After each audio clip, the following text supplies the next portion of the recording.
I played Pokemon Champions for 6 hours straight on release night to see if I could be one of the first players in the world to reach Master Ball tier, the highest tier that you can get in the game on day one.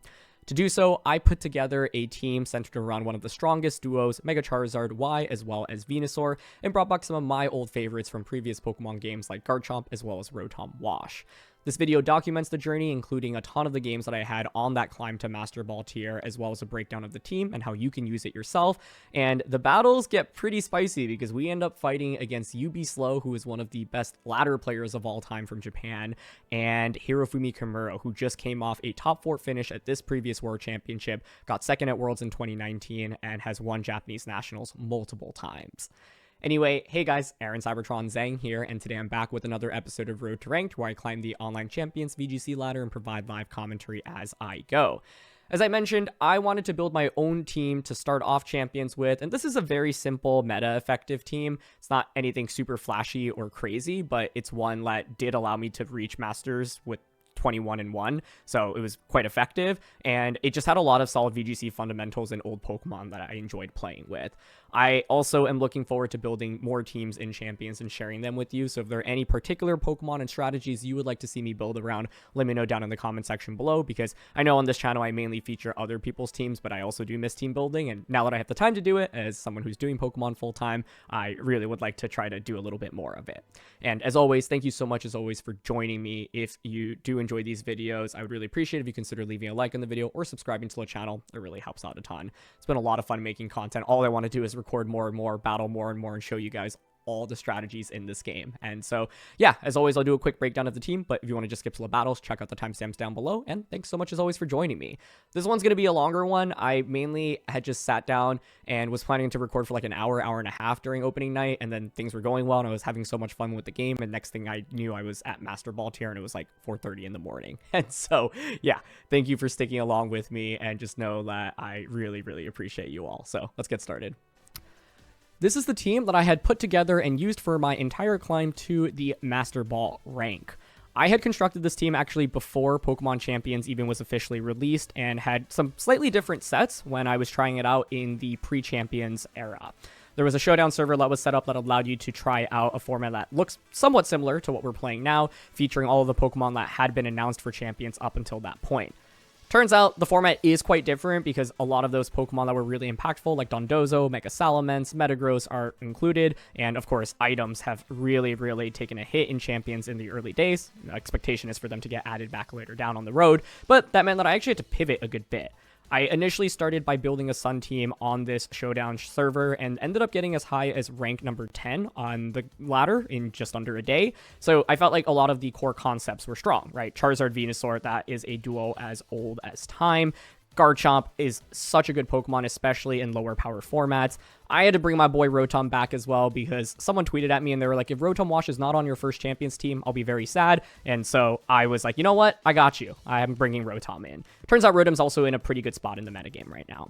And then Sneasler, one of the best Pokemon introduced in Scarlet and Violet, and Incineroar round out the team. So I put together this team, but I was like, you know what? I have some really fun ideas and sets that I think could be really good. And so I had initially come up with Cobra Cloak on Venusaur, which allows you to avoid Fake Out, which is a really big deal since Incineroar and Sneasler are so common. I had also had Loaded Dice on Garchomp, which would allow me to do a lot of damage, but also give Garchomp speed boosts. +1 Garchomp, I think, is really scary. And then I also had Assault Vest on Incineroar. Well, I then booted into Pokemon Champions and realized none of those items actually exist, which is obviously pretty rough. The expectation is they will be added in eventually, but that meant that I actually had to pivot my strategy pretty significantly and quickly. Fortunately, none of my Pokemon were touched, and so I could still use the Core 6, and so I threw a Focus Sash on Venusaur to replace the Cobra Cloak I had. I threw a Choice Scarf on Garchomp and put Bulldoze on its moveset, allowing me to offer some speed control next to Mega Charizard Y, and I gave Incineroar a Citrus Berry, taking away the Assault Vest concept I had initially, and with it losing U-Turn, I also put Parting Shot onto it. And so this team definitely, I think, is very basic in terms of strength and in terms of combos, but I think it's a good team to just get your feet wet with in this this format because there's just a lot of pure power here, right? Charizard Venusaur, one of the strongest combinations that you can have. Charizard Garchomp, you can Bulldoze, Mega Evolve, and go for Heat Wave or Weather Ball immediately. Talk a little bit more about combos that you can approach with this team, but overall, it just is cohesive. It definitely is not like a broken team by any means. I think it certainly has its weaknesses as well, but is one that I felt like would be a pretty good team to try out for day one of the format to both learn this kind of concept for myself and also see what other people were using. The sets themselves are not very complicated. It's day one, right? And so most people kind of just index on maxing 2 stats and then putting maybe a little bit of investment in other stats. And so Venusaur I wanted to hit a little bit harder, so I had Modest rather than Timid. The value of Timid would really be if you're using it outside of Sun or against opposing Venusaurs, but felt like I was bringing Venusaur almost always in Sun, right? And so I was happy with the extra damage output from Modest. Charizard I wanted max speed because I think if you drop down on speed, you obviously get more firepower, but then more Pokemon can potentially outpace you, which feels really bad. Especially something like Adamant Garchomp outpacing you does not feel great.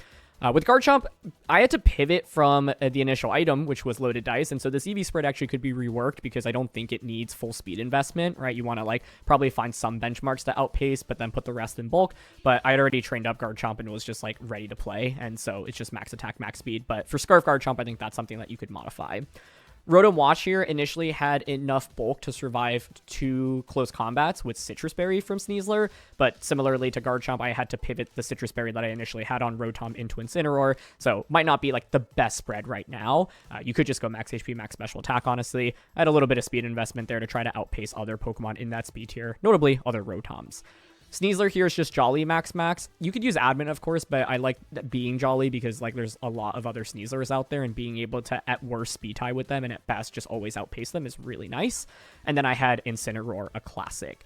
This Incineroar was more offensive. It was actually Advent max attack, and the theory behind that is Charizard setting up the Sun, so Incineroar can dish out massive amounts of damage with Flare Blitz in the Sun. You, of course, could invest a lot in bulk. Like most Incineroars will have not nearly as much, if any, attack investment, and will invest really heavily in defense and special defense. But, you know, I was like, the nature of this team feels a little bit more offensive. I want to just hit as hard as possible. And low-key, it's kind of fun when your fake outs do actual meaningful damage for like over 20%, chipping your opponents away. So there's a little bit of speed investment, just 2 stats there to try to outpace opposing Incineroars, but overall the stats are not very complex here, and that's kind of what a lot of day one teams look like. And the way that you should, modify these is you play with them. If you're, fainting to an attack that you think you should survive, then you start building defensive calcs around it. But I think speed is always the name of the game, especially in day one.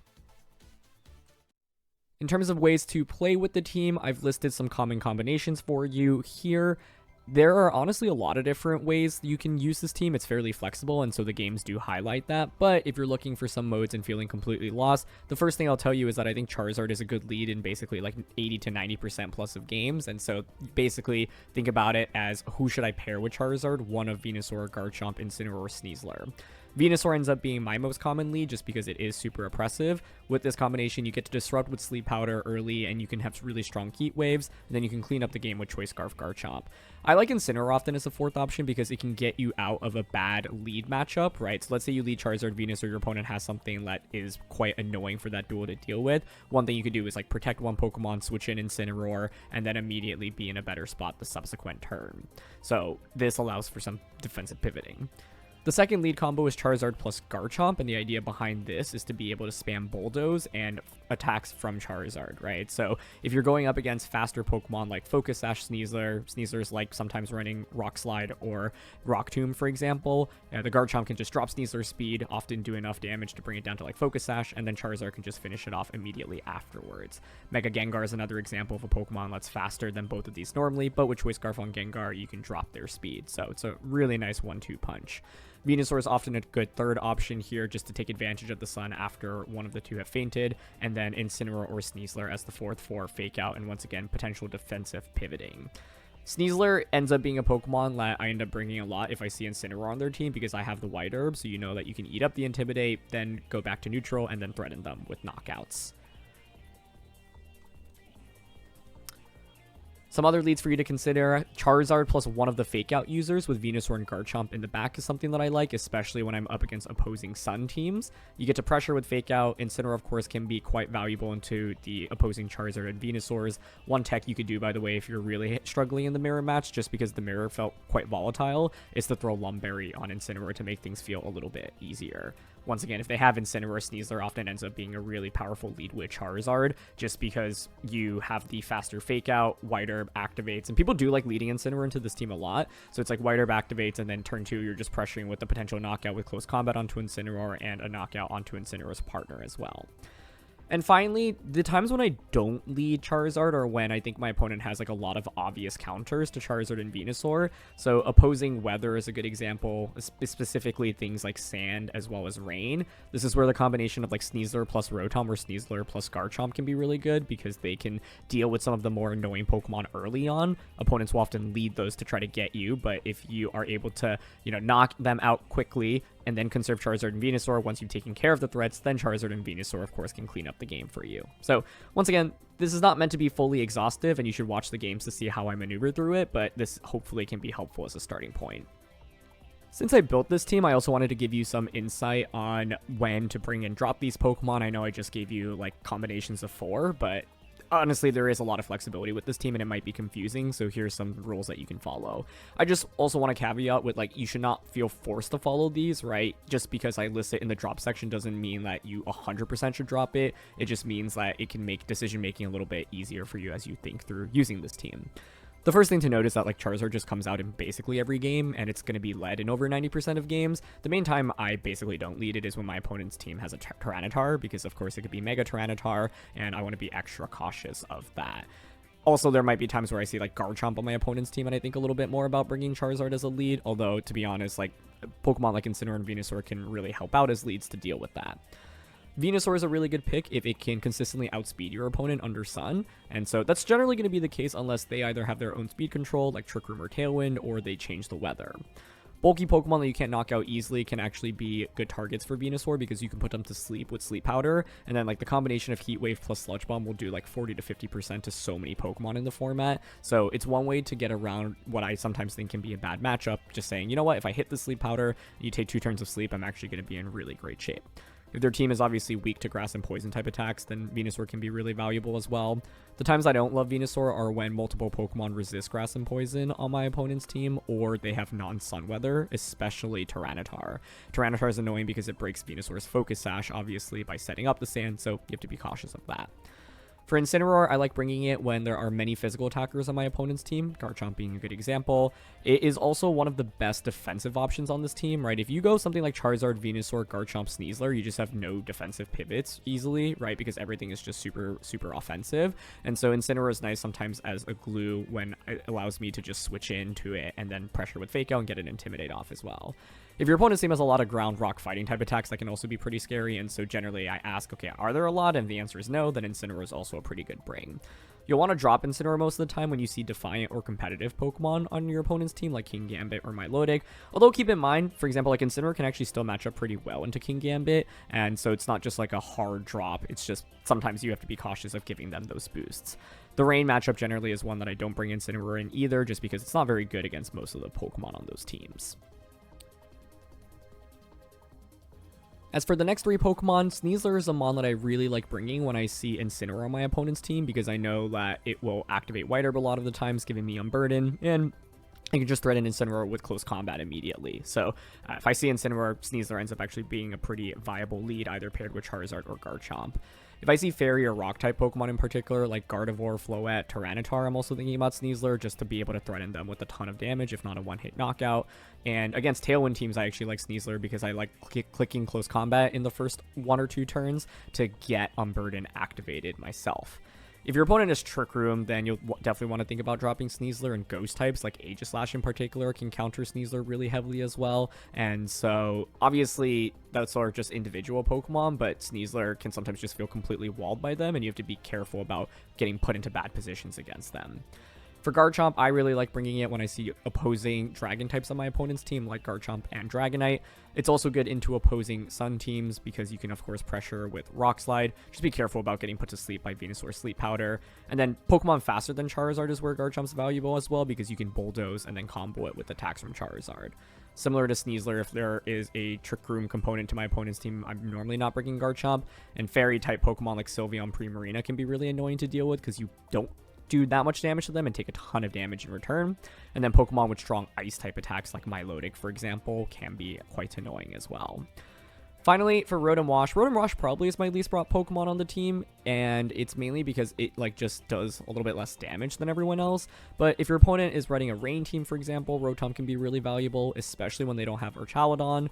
If they are using Sand with Tyranitar and Excadrill, Rotom can be a good pick. You just have to be a little bit worried about getting flinched by Rock Slide, for example. And then slower-based, bulkier teams can be good for Rotom because Rotom can also survive for a long time. You can threaten them with burns, which is really nice. And I generally drop Rotom if my opponent's team has a lot of special attackers into opposing Sun teams, and if Rotom just can't hit for many Pokemon with a lot of damage, right? Like, one of the downsides of this team is because you're bringing Charizard all the time. If your Sun is up, Hydro Pump's obviously going to be weaker, so keep that in mind. For that reason, Rotom ends up coming out more frequently in opposing weather matches because you get to say, hey, if you change my Sun into something like Sand or into Rain, I can take advantage of it. And finally, some weaknesses for you to pay attention to if you're using this team or if you're looking to beat this composition.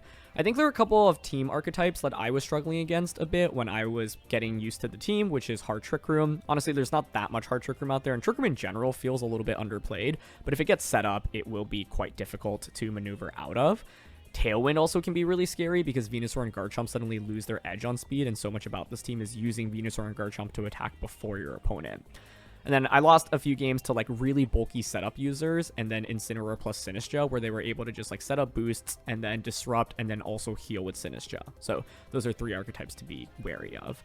Misses are honestly a really big deal with this team because so many important moves can miss, including Sleep Powder, as well as moves like Heat Wave and Rock Slide.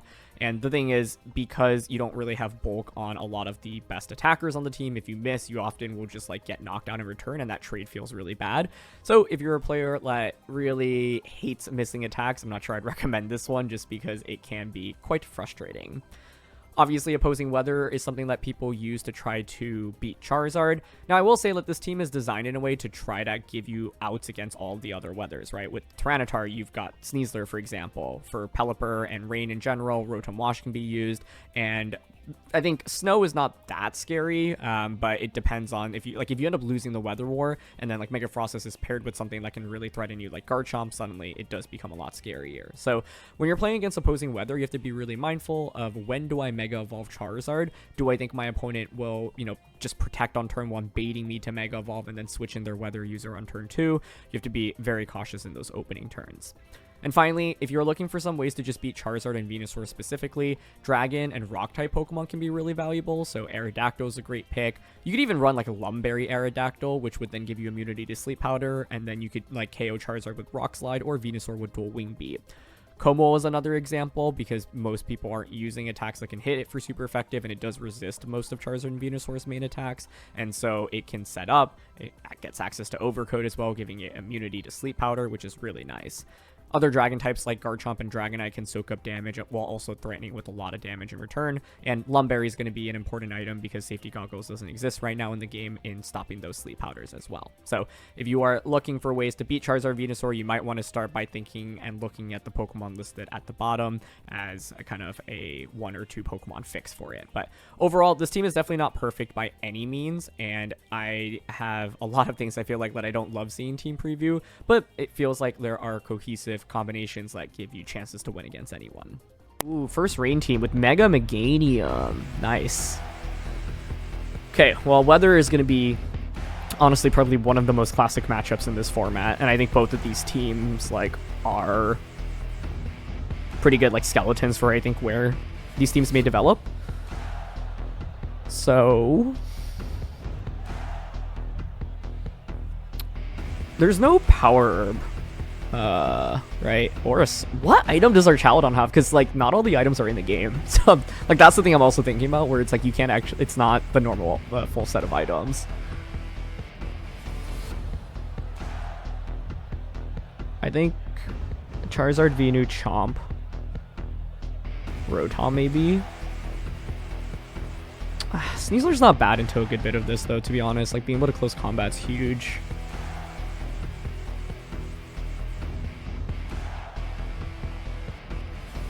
Don't think we bring Incineroar here. I think the debate is whether or not I want Rotom, because it's pretty good into Basket Legion and Pelipper. Not that great into the rest.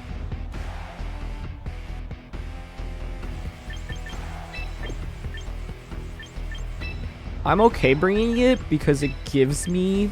I mean, I could drop Chomp too as well, right? I suppose. Actually, yeah, I like Sneasler over Chomp. The ultimate reason why I'm dropping Chomp is because, like, I don't think Earthquake's that strong. I don't think Bulldoze is that powerful either here, and I like the offensive output of Sneasler. Being able to close combat our Chaladon and Mousehold's a really big deal. Mouse Arch, okay.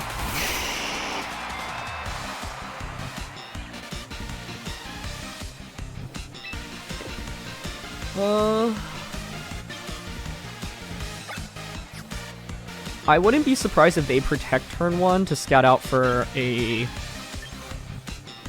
Mega Evolution and then switch in Pelipper next turn. So turn 1, I don't hate double protecting.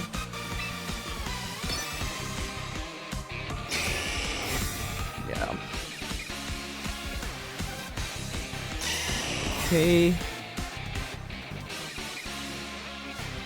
Yep, perfect. So this is one of the really key things in Weather Wars, right?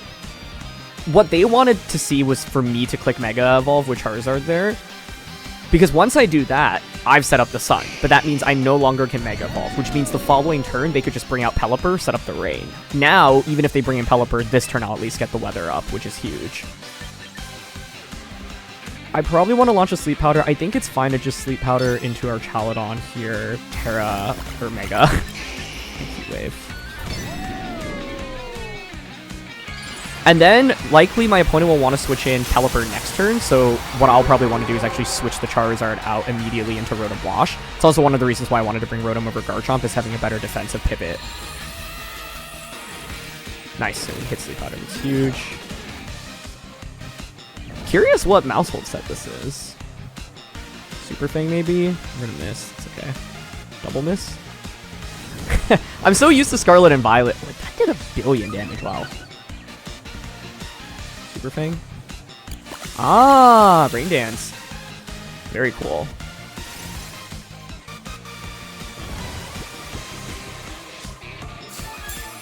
That explains the item. Yeah, I was like, right now because I didn't see Assault Vest or Power Herb, which are like our Chaladon's best 2 items. That makes sense. To be honest, I think Weather Ball Leaf Storm gets the knockout onto it, so I'm thinking about going for it. It's probably going to try to launch an Electro Shot, so you could also just go for Follow Me with Mousehold. I think we can also probably just Sludge Bomb Mouse here. Switch into Rotom. Rain Dance is really cool as a tech move. I like that a lot. The miss was unfortunate there. Wouldn't have KO'd probably, but then like I'd get the knockout this turn, which would have been really nice. Okay, they taunt, that's fine. So taunt, Rain Dance, Protect, and presumably Follow Me as its moveset.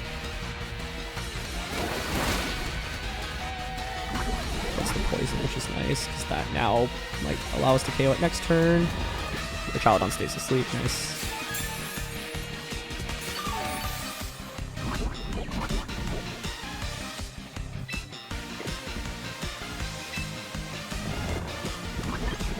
Taunted, so obviously can't protect with this. Honestly, I think I'm okay just clicking Sludge Bomb here and just launching a Hydro Pump into our Chaladon.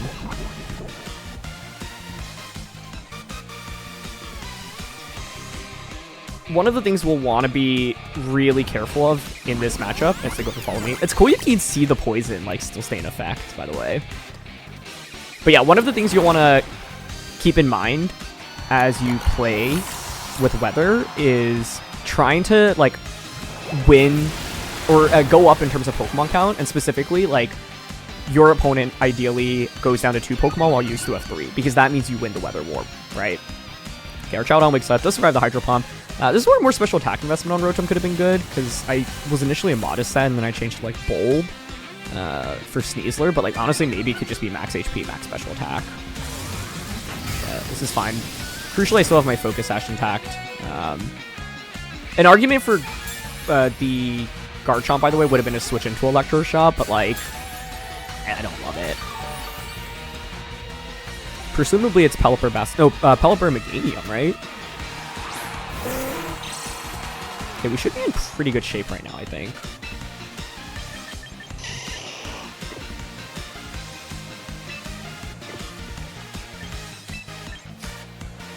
Like, I'm honestly happy to...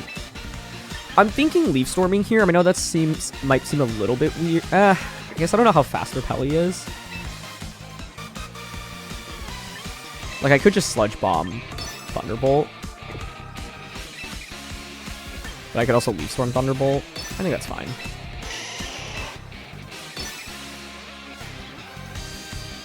Okay, our Chaladon isn't affecting. Could be a Tailwind from their end.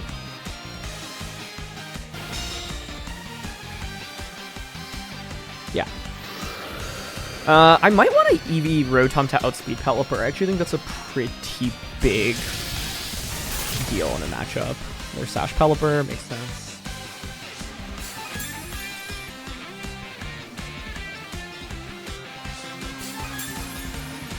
I think this next turn that we can just fish for a knockout.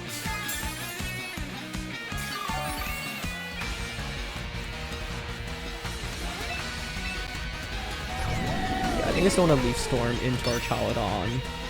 Switch Rotom out into Charizard. With it not being Assault Vested, our Chaladon should be able to get the knockout. And then even with them setting up Tailwind, like, Venusaur's obviously still pretty fast. My guess is their last one's M-Meganium, but we can stall out their Tailwind, and then I can just Dire Claw it pretty easily. Or Sludge Bomb it, or Heat Wave it. Oh, that's bad. Okay, but I guess they miss as well. And Flash Cannon. Okay, could be worse. That could have been a lot worse, honestly.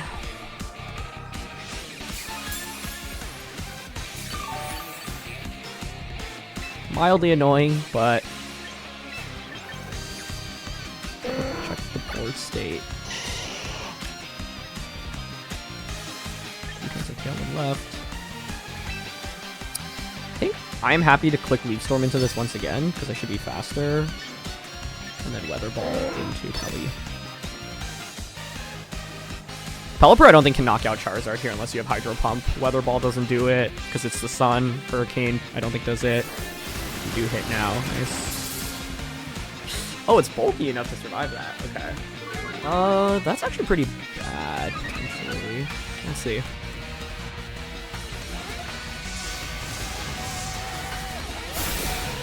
Yeah, the miss allowed them to get enough leftovers recovery, which was a little unfortunate, but it's fine.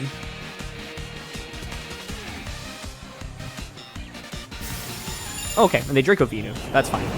Because now you are at -2 special attack.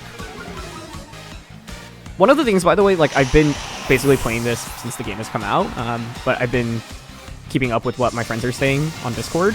I saw that our Chaladon, I believe, lost Body Press, and so the idea of giving it Stamina boost now is actually a lot less scary than before, because that was one of its core strategies, right? It's like, oh, if you like keep letting it stack up, it just might become too difficult to deal with. We can bring out Sneasler now, because I have Fake Out. I can just Fake Out, presumably, what's going to be Meganium coming out. It could be Faster Legion, because honestly, Meganium's pretty bad into this comp. It is bad. Okay. Ooh, that actually makes this a little tougher, I think.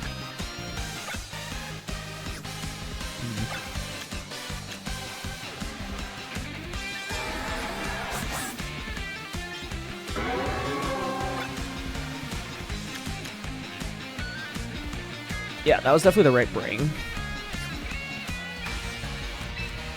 They can last respects now.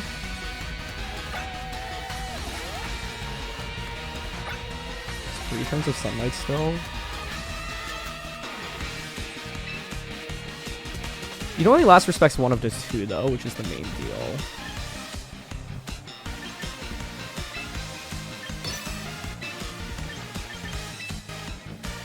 I don't know if I got that in on time.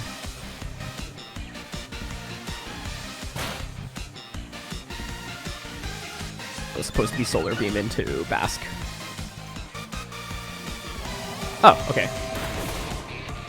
Ooh, I probably actually should have switched Zard out here. I think I might end up losing because, like, Bask now just sweeps me.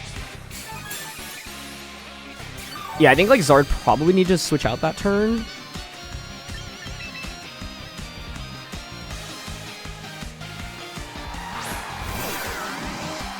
Might need a status condition with Dire Claw.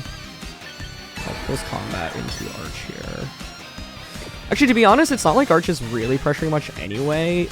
Oh, I do have Rock Tomb as well, actually. Yeah, actually, I think we just go Rock Tomb into you and Thunderbolt. But if it's Scarf Basculegion, which is pretty common, you'll get to move before me. So it may have been smarter to close combat last turn, actually, yeah. I think last turn should have been close combat Solar Beam. Oh, but I do get the Rock Tomb off. Okay, huge. Doctor Speed. Rotom's faster now. Nice. Thunderbolt. Nice. Let's go. But I didn't play well enough around Scarf Bask as an endgame. And for that reason, I think I should have been clicking close combat instead. Oof, got crit, but it's still okay. The main, I had really big advantage in this game. I think like the main turn, obviously I like missed, which was unfortunate a couple times, but the main turn was Leaf Storming Arch. I thought Leaf Storm would KO Archaludon for sure, but it hung on, yeah, with honestly more than I expected, but now we can just close combat Thunderbolt. And then, yeah, the turn that I timed out, like I said, it should have been a Solar Beam. I'm still getting used to making decisions in this new interface, and yeah, it feels like a little bit slow.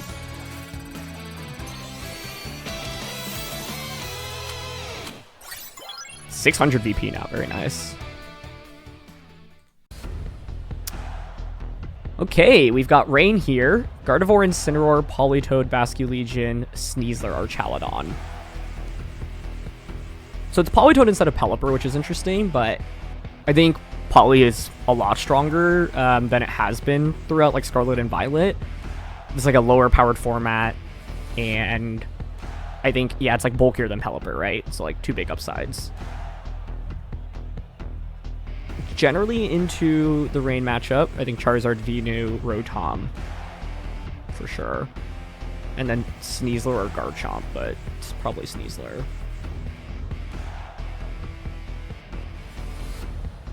I like leading Sneasler here, because I could see them leading their Fake Out. Honestly, Sneasler Rotom's pretty good here. Like, I think so often with Rain, they're probably going to want to try to, like, bait me to bait me to Mega Evolve, and then go from there.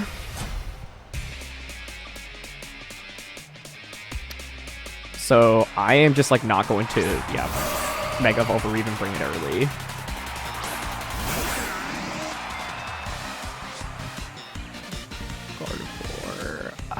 The question is whether or not it's Scarf Gardevoir. Because if so, you could just launch Psychic into me, which would be really bad.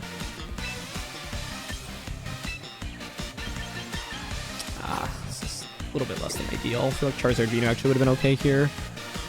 Gonna Fake Out Gardevoir here. And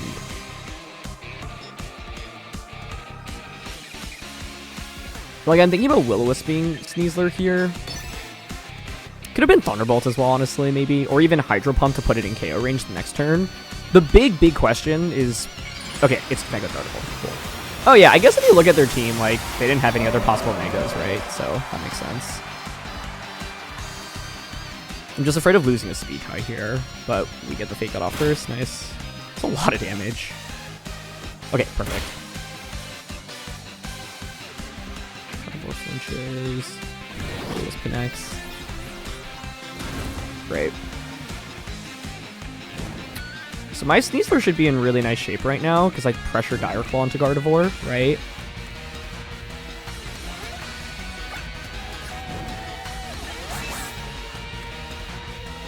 Yeah. Like, honestly, I think I'm happy to just launch Dire Claw, even though I think it should protect here. I don't think their Sneasler's really threatening us too much, unless they also have Rock Tomb, and I'm happy to just Thunderbolt into Sneasler. They could fish for Dire Claw status condition on my Sneasler. That's like the main thing I'm scared about. And like, I wouldn't be shocked if I won a Speed Tie there. Yeah, I did on turn 1.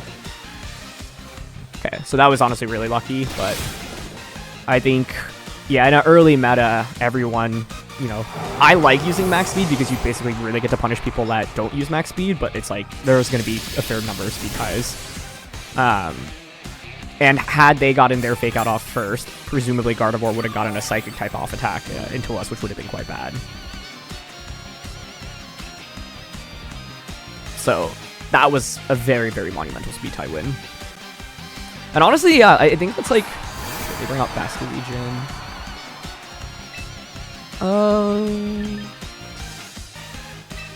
Honestly, I don't mind Rock Tomb Thunderbolt here. Okay, skip attack, that's fine. It's like, because their Sneasler is burnt, I just don't care about it that much. But the converse here would have been getting the knockout. 135, wow, that does nothing. I was gonna say, the converse here would have been getting the knockout onto Sneasler so that I get the, like, win the Weather War, right? So we've seen Fake Out, Close Combat, Dire Claw, obviously all standard. They know I have Rock Tomb now. I wouldn't be surprised if we saw Politoed switch in right now. To be honest, like, still happy clicking Rock Tomb and Thunderbolt into Basque. Last turn, maybe Rock Tomb, Basket Legion, Thunderbolt, Sneasler was fine.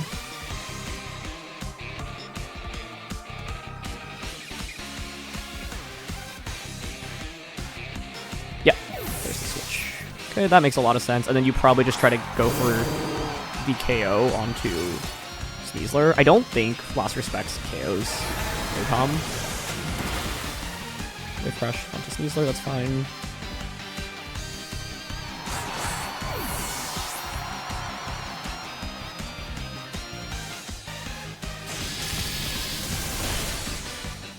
Ooh, you don't knock out Basque there. Okay. It's fine though, honestly.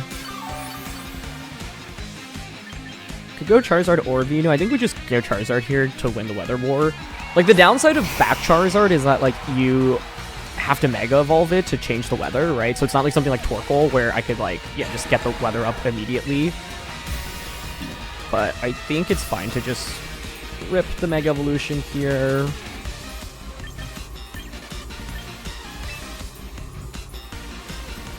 Could be Icy Wind Toad, I guess.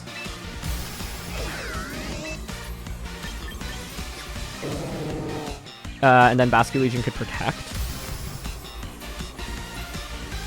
I'm basically just debating if I want to click Heat Wave because I could theoretically miss with it, but I think it's worth it because of the damage onto Politoed. They actually just end up switching, which is fine.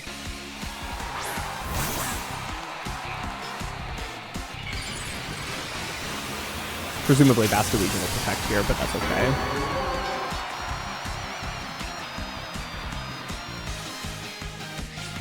The other thing about Basket Legion is, because it's Wave Crash, right? Like, if you click it once more, you faint from recoil.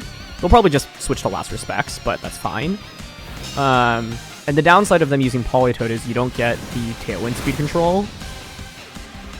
So I could pivot Zard out into Venu. Or, to be honest, I could just stay in with Charizard and Rotom, knowing that Politoed doesn't really deal damage to Rotom. This is why Rotom's on the team. It's really good into these brain compositions, right? Like the Pelipper Basket Legion duo. Or Politoed Basque.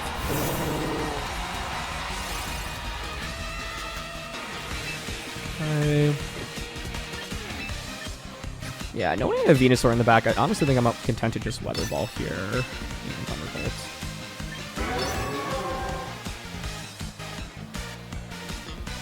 Yep, they just Last Respects. That's fine. We even survived that. Beautiful. This is the awesome thing about using bulky Rotom. But I guess there was a world in which I could have lost if, like, Basket Legion for some odd reason attempted a double protect. That just seems so wild, right? Because I think it's like the switch feels like the obvious play on my end. Oh, that was so good this match, though. Okay, Muddy Water, that's fine. I don't think this even KOs Charizard, but yeah, not even close. This is one of the cool things about having Weather Ball on Charizard. Like, Charizard in Rain normally obviously is really bad if you're running Heat Wave, Solar Beam, Overheat, Flamethrower, etc. But Weather Ball allows us to actually have a pretty powerful attack. And yeah, the logic behind me attacking with both there is, like, I know I have Sash Venusaur in the back, and Venusaur just beats both of those Pokemon, right? So, Weather Ball. I need to risk a miss. It's not fun. But yeah, I do think in this game, honestly, the speed tie did determine a really, really big deal, unfortunately, where if I had lost the speed tie and they had just, like, Psychic or Psyshocked my Sneasler turn 1, I'm probably down pretty significantly in that one. Whereas by winning the speed tie, like, And they didn't protect the following turn, which made it easier. But it just meant like they had a chance to knock out my Sneasler immediately.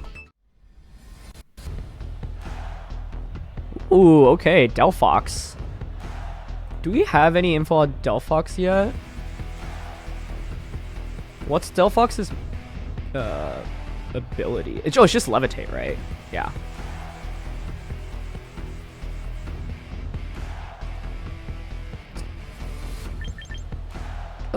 How fast is it? That's one of the new Pokemon I have to learn.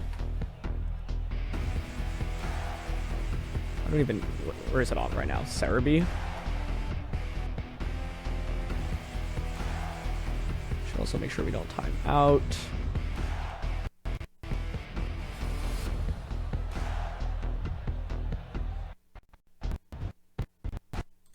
I can't tell if that was my capture card or the game is just bugging. Probably my capture card, right?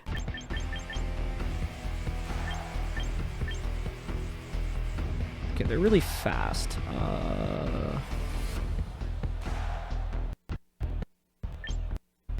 Garchomp. Insane. Venu Charizard. Actually, I think it's fine just going Charizard Venu, Insane Garchomp. Okay.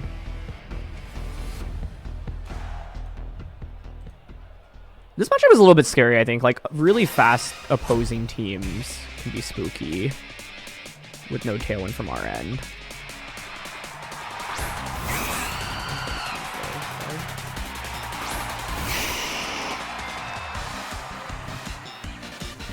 Curious if it's White Herb Sneasler. I think that would make a lot of sense. Turn 1, it makes sense to fake out Venusaur. Fake out Tailwind.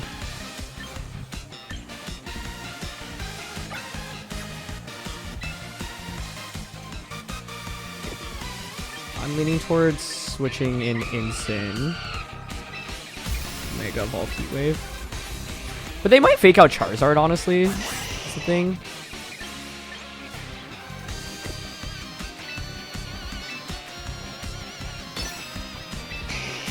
Yeah, I'm actually gonna just Sleep Powder Heat Wave turn 1.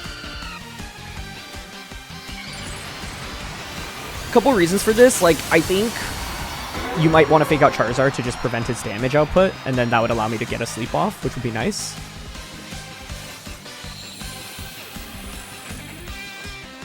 Nah, they did target Venu, okay. Yeah, instant switch in there would have been perfect, but this is still fine, to be honest, because Heat Wave does a ton of damage, and they get a free switch in into Scarf Garchomp. And now you have Gale Wings broken, so you can no longer click Tailwind. So I'm fine with this. It's like pick your poison in that situation, right? Bring out Chomp. This is where if Charizard had Tailwind, it'd be so nice. You could just Rock Slide Tailwind, but still fine.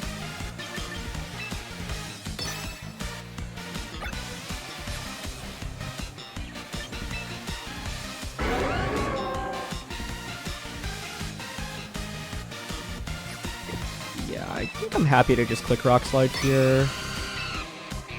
Heat Wave if they switch. The other thing about Scarf Chomp is I could click Dragon Claw to not miss, but I think it's just worth it to click Rock Slide there. Nice. Miss. Beautiful. The debate there would have been, is it ever worth it to switch Charizard out? But my answer was no, because I want to... Like, what it would allow me to do is have Incineroar out on the field next turn for Fake Out. But realistically, I actually think I want to switch Incineroar in this next turn and obviously like intimidate potentially what they have in the back. Delphox obviously could be an option. They should know I'm Choice Scarf now. Yep. What does the Fox say? Chomp. Okay, cool. I think then what we do is switch in Incin here. I think switch in Incin, Protect is fine. And to be honest, Because it's Levitate, right?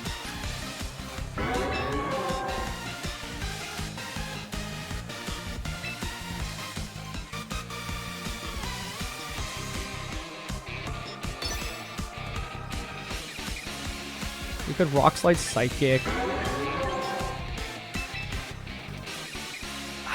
I ended up switching Charizard out here. I don't know if that's correct, because I think like locking into Dragon Claw is probably right, but if they don't kill Garchomp this turn, then I get a big Rock Slide off, and then I can switch Garchomp out next turn, right? So that's kind of the logic.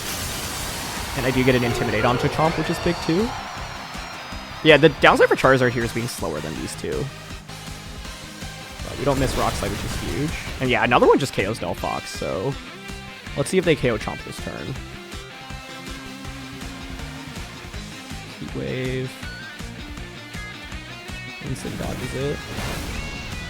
Dragon Claw. Earthquake. Okay.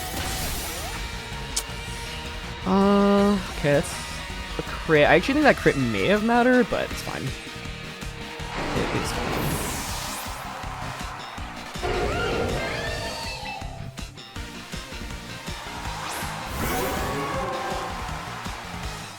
Rock Slide shouldn't KO us here, even if you have it. 2 turns of Sunlight.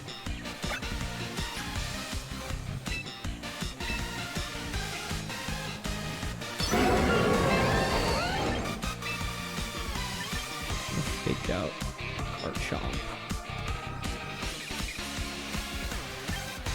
Actually, I mean, because they're intimidated, I don't think Rock Slide should KO us, if they even have it.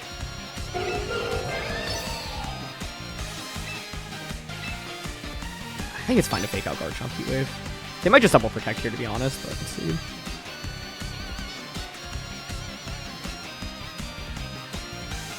Let's see if Garchomp also does, though. Okay.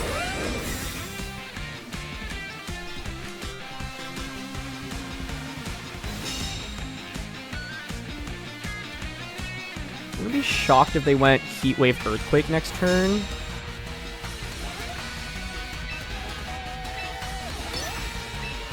Heat Wave, but this is it.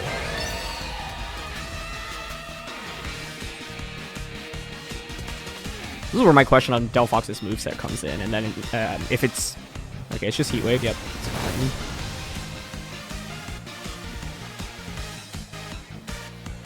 Stomping, does that KO me? Nice. That's why Instant is the VGC GOAT. Heat Wave doesn't miss. Fantastic.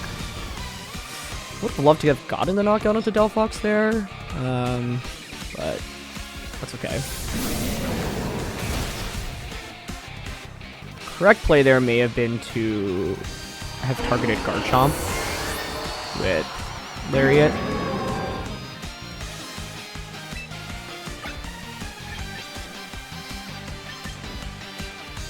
But single target Heat Wave even outside of Sun should get the KO.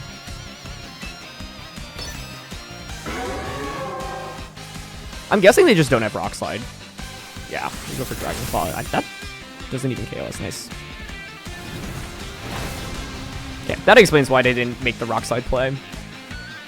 My logic for Rock Slide, like, I think that turn, one was like maybe I survived Dragon Claw, you'd have to click Dragon Claw, right?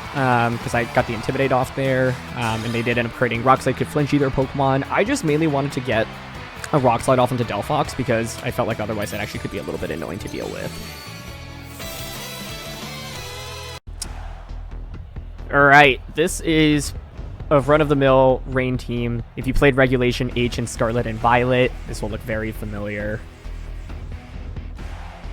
I think a couple things. They don't have Basket Legion, which is good. And like, I think our Chaladon is like not nearly as powerful as like the full version of it could be because there's no Assault Vest or Power Herb, which makes it far more manageable. Mega Evolution on this team is going to be Mega Dragonite, right? Probably special damaging. The main question is whether or not I want to bring Rotom. I think like Sneasler, Charizard, Venu all for sure. If I were them, I would probably lead Dragonite plus a Fake Out user.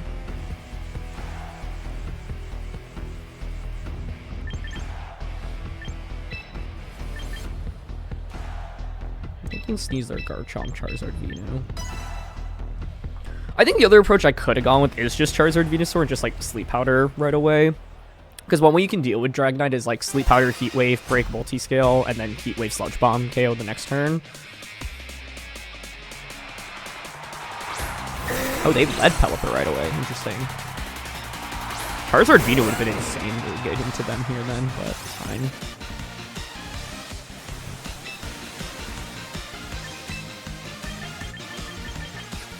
Question is whether or not you have Wide Guard.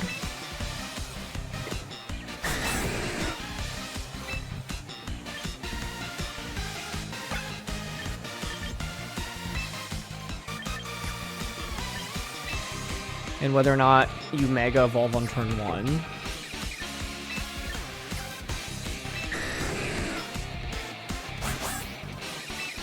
Like, I'm leaning towards Fake Out into Dragonite and Dragon Claw.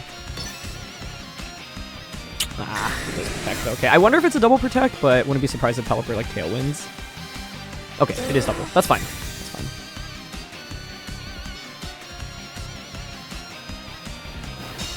I low-key think the next turn I should just try to KO Pelipper, because then I win the Weather War and then Charizard just dominates. Yeah, so I'm down for that. I don't want Tailwind. I want to just get rid of this. Like, I'm kind of surprised they let it. I just showed my willingness to double up into Dragonite, so I think Dragonite here probably might even consider switching. Like, yeah, Archaludon maybe. It's fine. Yeah, I mean, getting the knockout here now means Charizard just wins the Weather War. So it's really rare to see Pelipper being led in a matchup like this. When you play the Weather matchup, like Rain against Sun, you generally want it in the back, because if I lead Charizard Venusaur, I can just rip Mega Evolution on turn 1, right? Their counterplay probably would have been to just like then switch out. Sinistra, Dragonite, Trick Room is the one scary thing though, so we're not necessarily just clear yet. Leaning towards doubling up on a Sinistra here, though, with Dragon Claw and Dire Claw. Because I could see them going for, like, Protect on Dragonite again and then Trick Room. Could also just be Rage Powder, but I'd be okay with that.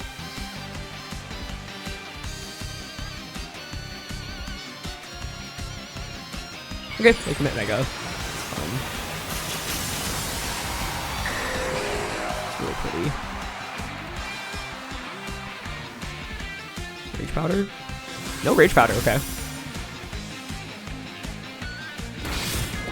Let's see how bulky Sinistra is. Draco. I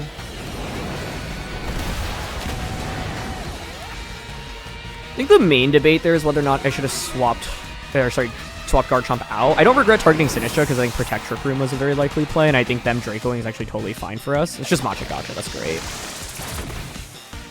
They burn us, but Womp. It's fine though.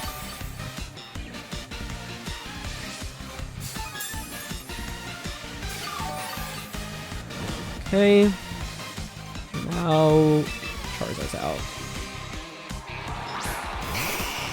If you're my opponent, you should switch out Dragonite, or you're just stuck at -2. I can break Multi-Scale for sure. They could go into Instant, Sneasler, or Chaladon. I think close combat Heat Wave into that slot's always fine. Now, of course, there's a chance they just stay in with Dragonite, but then if I KO Sinistra, you're stuck. Oh, wow. Okay, they switch. Oh, this makes sense, I guess. But this is why I think them losing Pelipper on turn 2 just allows me to win the game, right? Like, I get to spam Heat Wave now. So I was hoping to see the switch go the other way around, but this is still totally fine.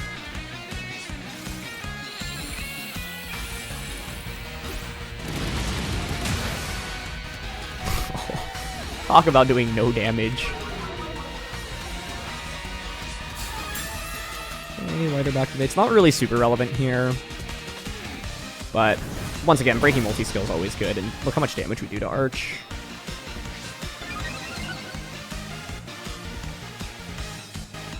Hurricane, -2 into Sun. How much will this do? 51 damage. Okay. Fine by me. I think it's okay to just Dire Claw here. Wave. The main thing is they'll probably get 1 round of healing with Sinistcha, but that's fine.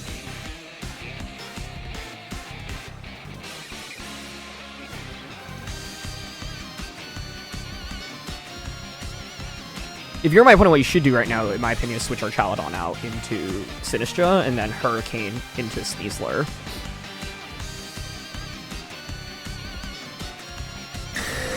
Dragonite protects. That's even better for us.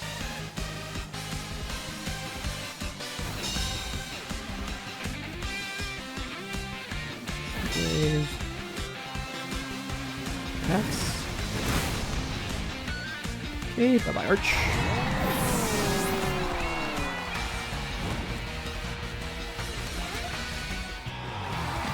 Mega Dragonite's really pretty. Or shiny Mega Dragonite. I love that color. It's probably one of my favorite colors. It's like that and the purple that I'm wearing. Does this even get to rank 3? Oh my goodness. 13 win streak and we're still in Ultra Ball rank tier 4. Wow.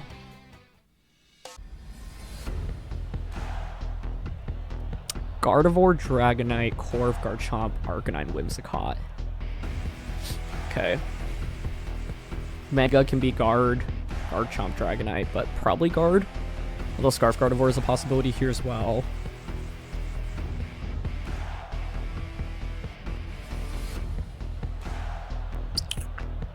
Covert Cloak does not exist in the game, which means it should be Sash Whimsicott.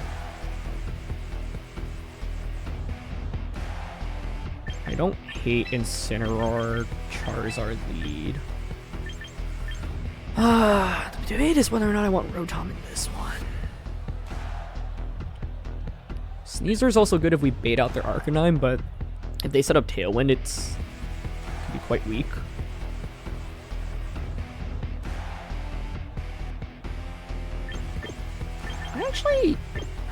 I don't hate Charizard Sneasler, maybe? Instant Venu? It just feels weird not bringing Garchomp in this one. I feel like Chomp should come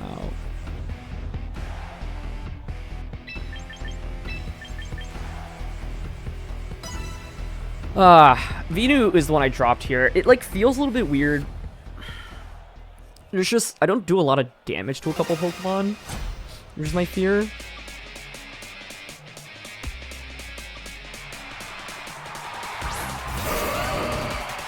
Alright, that's a classic 2014 duo. Very similar. It could be Scarf Guard.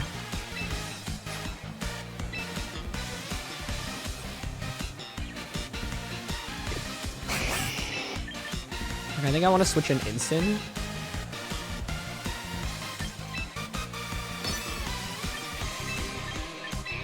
Clear Amulet's also not an item, so Intimidate just gets that much better.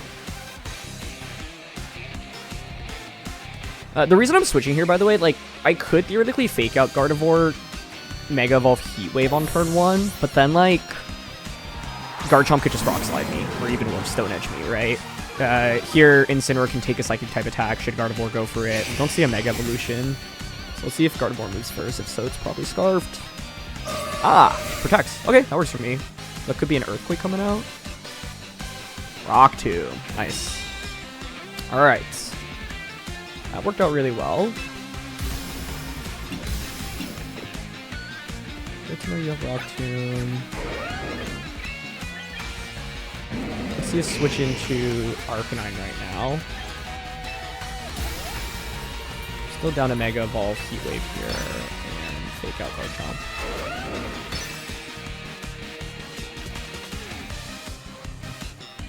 I could Weather Ball into Gardevoir, but like I think Heat Wave, just getting consistent damage across the board is great into a team like this, and it's like being able to break Dragonite's multi-scale, getting chip damage into Arcanine is good because then it can leave Scarf Garchomp to clean up the game. Yeah, I think with Charizard, when you see a Garchomp on the field, you have to be extra cautious and just respect any Rock-type attack. Rock Slide, Stone Edge, Rock Tomb. There's going to be Dragonite switching in, which makes sense.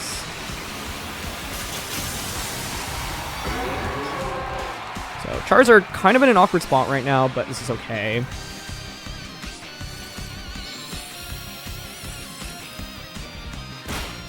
fake out, make sure Garchomp doesn't get to attack here. They are indeed max speed. Heat Wave off. That's a lot of damage on a Garchomp, low-key. And they have the Citrus on it. Okay, that's cool.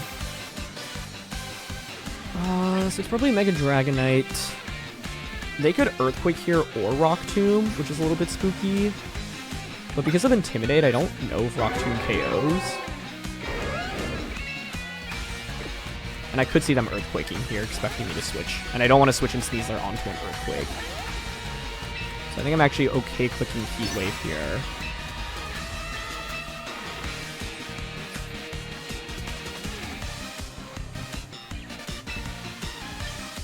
And Parting Shot Dragonite. Nice, they do click Earthquake. Cool.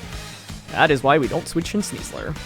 Because Sneasler seems like such a good switch in there, right? Like, oh, Rock Tomb, like, activates White Herb, you don't, I resist, you activate my Unburden, but, like, if Sneasler switches in on Earthquake there, it's just so bad. Look how much damage Heat Wave is doing to two Pokemon resist it. Oh, that was a crit, but still. Air Slash, okay. Phew, no flinch. Nice. Okay.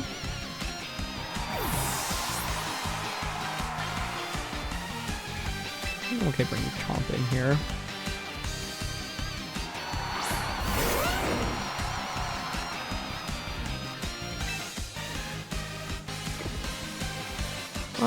Only debate here is what to lock into.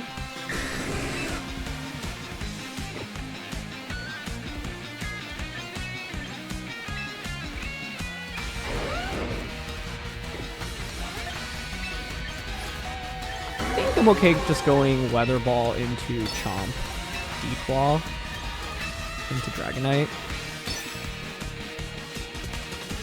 Nice, no Protect. Or switching to Gardevoir. The main thing I wanted to respect there was Dragonite having Draco Meteor, because at -1 it still can knock out Garchomp, which is pretty scary. We survive, brilliant.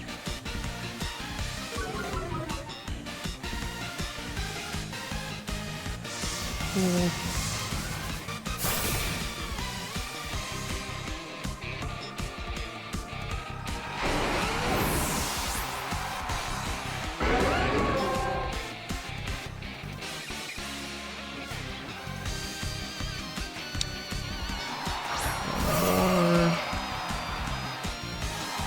Corviknight, very nice. That's great for us. Crazy Sprout. Sun. I'll do the Heat Wave here. And this is an interesting place because I'm up 4-2, but it's like a Heat Wave double miss would actually be really bad, and so there was the decision of maybe Weather Ball. Also, Mirror Armor here is going to bounce my Intimidate back, but it's fine. Like, I just want to get Garchomp out so I can come back and click Rock Slide with it later.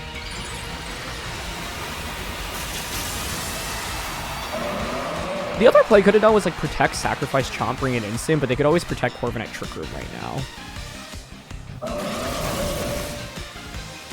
Ooh, just double KOs.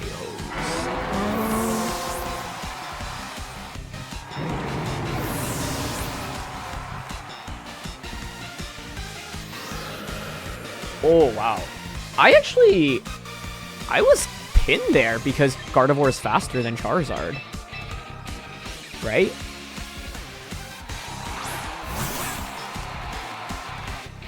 Like, I practically had no way out of that. Because I needed Charizard to move before Gardevoir. I could have... Yeah, I mean, I could have maybe protected Charizard, sacrificed Chomp, get the free switch into Instant, but even then, they're kind of tough, to be honest.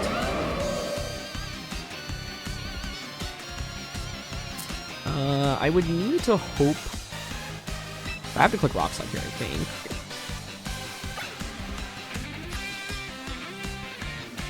Yeah, I can't click both those, right? So it's gonna be Rock Slide here. If Gardevoir protects, that's my out. And I close combat Corviknight.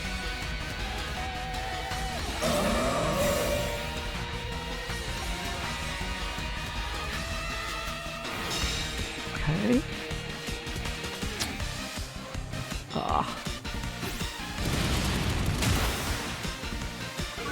It's not really a lot of damage, but the main thing here is White Herb activating, but do they Brave Bird? And if so, does it just one-shot me? Oh, it's just Iron Head. We're in this. Nice. Because now, nice. The whole idea behind that play is now Unburden activates, and so I can just Dire Claw into Gardevoir. I don't know if that's enough to win, though, but we'll see. I also don't know how fast their Gardevoir is. Oh, no, they should outspeed Garchomp on their Tailwind for sure. I'm assuming you have enough EVs to outspeed, or sorry, survive a Dire Claw here. Well, you don't give up, folks. I actually don't know how much bulky, like, mate. It's probably close to max HP, max defense, honestly. It's pretty good damage. Flinch would win me the game. This game was crazy. It felt like a total swing of events from I'm up 4-2, but then, like, yeah, Gardevoir being as fast as it is with the Mega Evolution, outspeeding Charizard, and them having Tailwind was a nightmare. But yeah, to be honest, like, they did not need to click Protect with Gardevoir. The main reason you do Protect, we missed. That's fine. It's kind of annoying just to get a Roost off, but...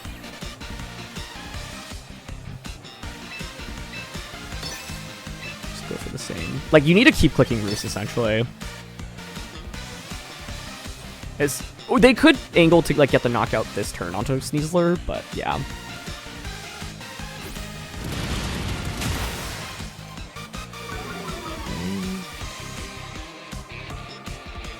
Next. They do hang on with 2%.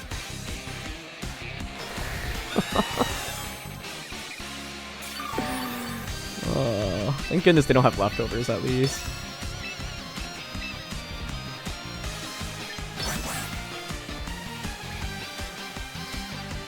This is where the new PP changes are also interesting, because this Rock Slide 12 instead of 16.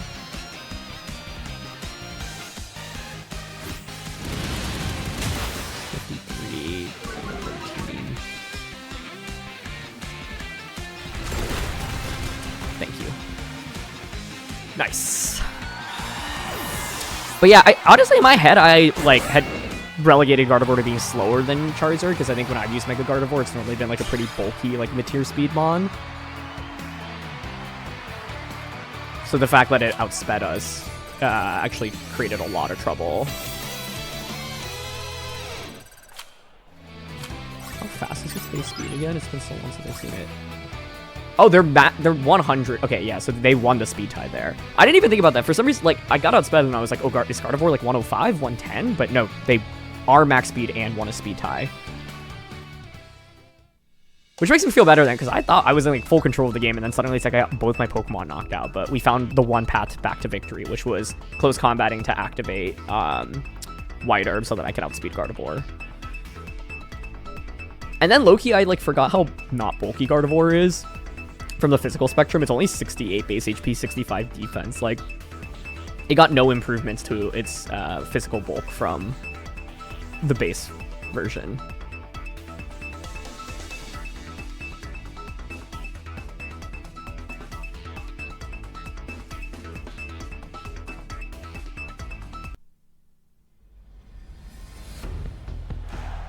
Froslass, okay.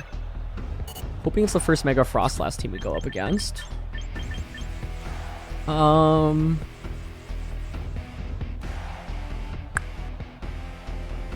Sneasler's my concern of a lead. Like Sneasler Gambit, maybe? Garchomp with Stomping, or sorry, Bulldoze is honestly pretty sick here. I think we can go Chomp Charizard. All of our Pokemon work in this matchup. Venu's probably more like a Sleep Powder bot, which is not the most consistent way to play. Rotom can soak up damage pretty nicely here and burn things, and they have Hisuian, so I feel like it should be Rotom.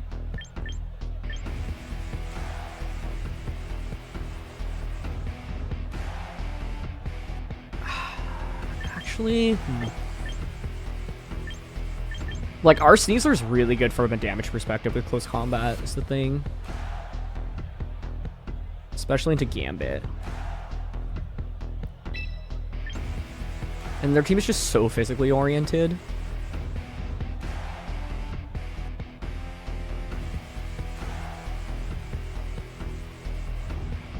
It's between Instant and Rotom. Yeah, I'm gonna bring Instant here. I don't know, Rotom is really good, but if it misses Will-O-Wisp, it's so bad. And we've all been there before.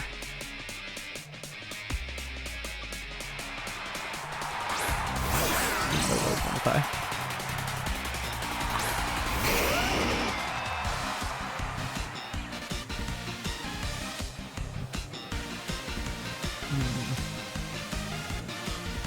Could be Sash on Burden Sneasler. I don't really see where else the Sash on their team would be.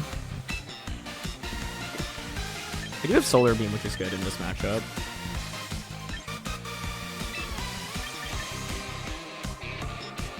Thunderbolt shouldn't knock out Charizard.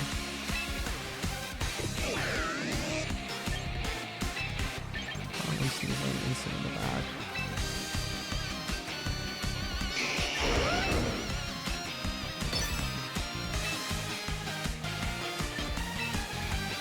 I'm down to Bulldoze Protect turn 1. Because I don't think you're knocking out Chomp on turn 1. Nice. Good, good, good. Could be Will-O-Wisp into Garchomp, but honestly, that's fine. Dropping Sneasler's speed here is big. Unless I bring them down to a Sash and then Unburden activates. Nice. Oh, it could be wider. If that's the case, that's annoying.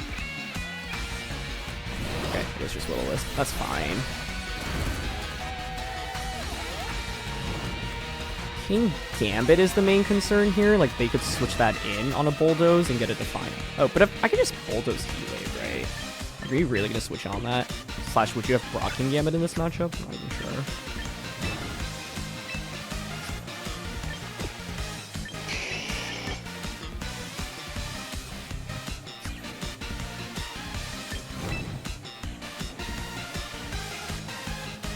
I could see a switch into Chomp here, maybe. I'm down to Bulldoze Mega Ball. And I'm actually okay clicking Heat Wave here because it covers for a Gambit switch in. Rotom Thunderbolt shooting KOS given that they're the Will-O-Wisp set. And Heat Wave then puts it in Solar Beam KO range the next turn. So like I don't find it worth it to click Solar Beam here because they could try to cheese me and switching King Gambit on Bulldoze. But they just stay on kill this time. Like single target Heat Wave onto Rotom, still a pretty good attack. Sneasler could protect though, I guess, so not always guaranteed to be single target. Nice. It's always good to get rid of Sneasler because that should give me a pretty big speed advantage.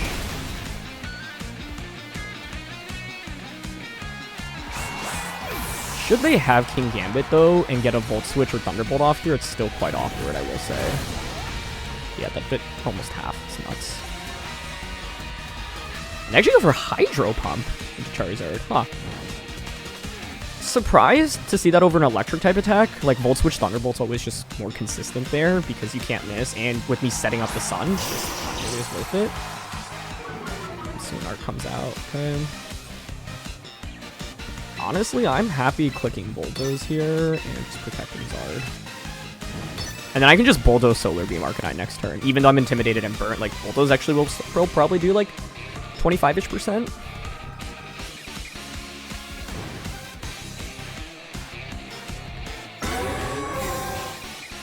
This is why I didn't want to bring my own Rotom, by the way, like the anti-synergy by setting up Sun. Yeah, I think the lack of a King Gambit is good. Oh my gosh, that still does a billion damage.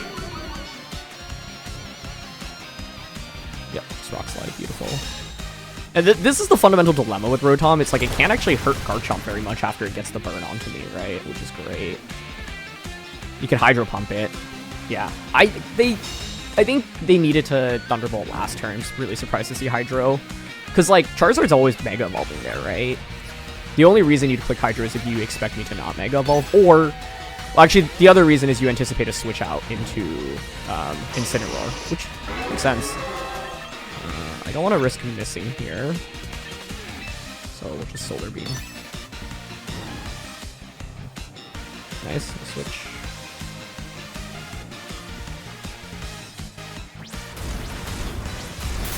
Still curious, is there less one King Gambit?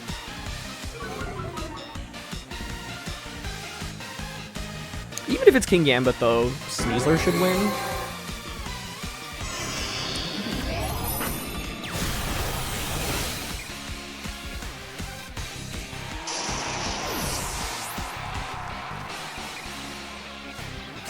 And let's see how much this does. 75%? Yeah. No para, please.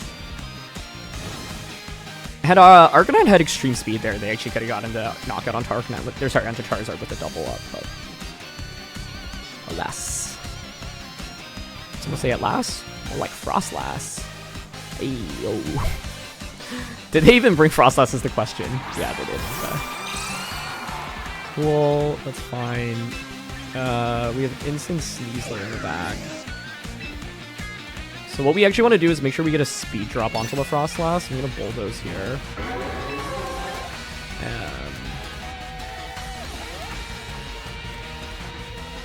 This thing is interesting. I could also see Froslass Protect as you Hydro Pump Garchomp. But I think Bulldoze switch into Instant is okay here. Because once I get the speed drop onto Froslass, you Mega Evolve, then I win the Weather Roar. But I don't know. I think it's also appropriate to potentially go out into Sneasler there, but like I don't want to be clicking Bulldoze into my own Sneasler, although it actually would activate White Herb. It just like Sneasler then probably faints. Although then I think Instant Charizard might be better for the end game.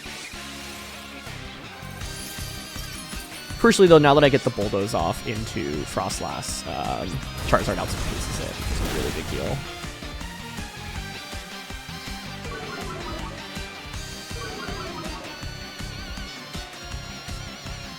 Okay.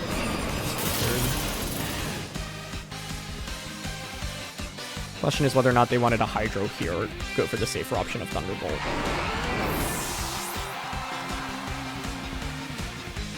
Okay, it is Hydro. But crucially, we got the speed drop onto Froslass, and they did not set up a Roar Veil. So now I just have won the Weather Roar. But yeah, this is where if they had extreme speed with Hisu and Arc, Charizard could have fainted.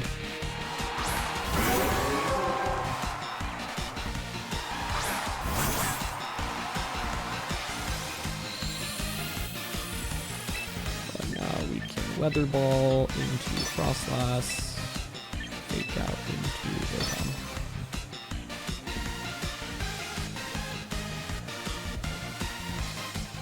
Yeah, I don't know. Like, the debate to maybe skip up Sneasler instead, because if I had Ensign Charizard, it actually would probably be an even better position, because Ensign is tankier, it can't get burnt, and then Hydro Pump in the sun doesn't do a lot either, whereas, like, Sneasler's more frail here.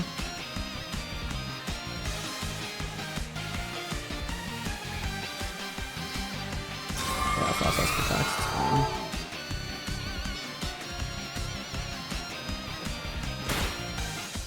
Citrus.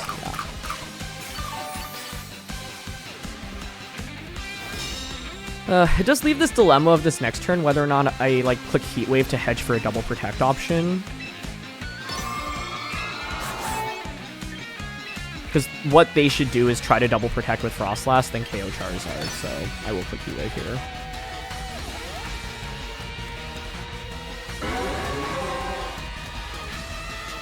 I also could have just clicked close combat onto Rotom last turn and was not sure it would be enough to knock out Rotom though. So it like I was like, we don't know the item on it. Honestly, Citrus is like the only logical item there. See if they attempt the double. I would go for the double if I were them, which is why I'm clicking Heat Wave here. Because I don't want to lose the 1/3 chance.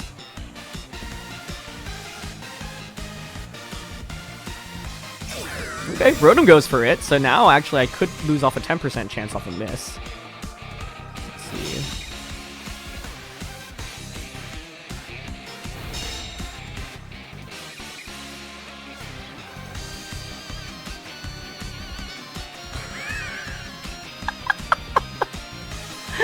Tell me that was not the most Pokemon turn you've ever seen.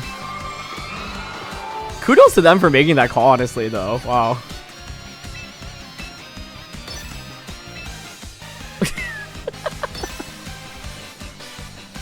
Heatwave, miss. Blizzard, miss.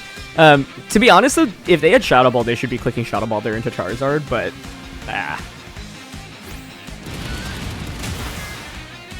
Yeah, this is why Heatwave. You can see it doesn't KO Rotom. Okay. Take 2. Yes. But yeah, basically, you could see... I think the right play, though, was because Rotom probably was in close combat range. Like, I should know my, like, Sneasler into Rotom close combat calcs a bit better. It's probably really relevant in this format. Because it was just over 50% and Fake Out activated the Citrus, and then it hung on with 4%, so the right play was actually just close combat Weather Ball, which wouldn't have chanced miss there.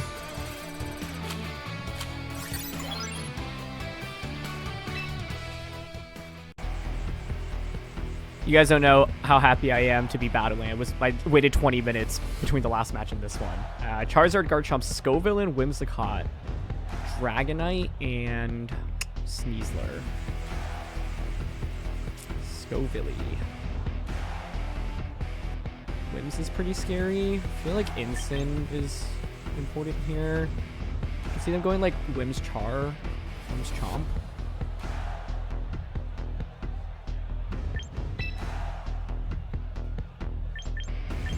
Charizard, Garchomp, Venu.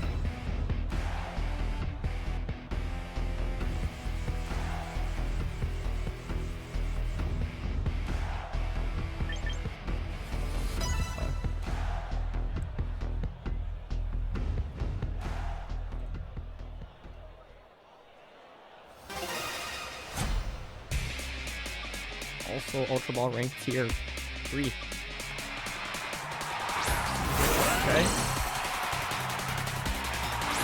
I think this is switching to my Garchomp turn 1. Are they white? Oh, they're not whiter. That's big.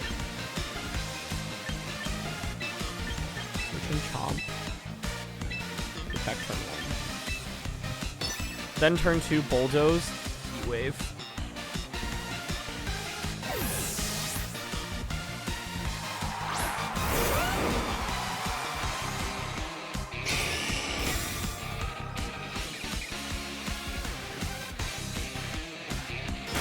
Shake up, Mystic Rock Slide. That also breaks Sash on Sneasler. That's some Poison Touch or whatever. Yeah.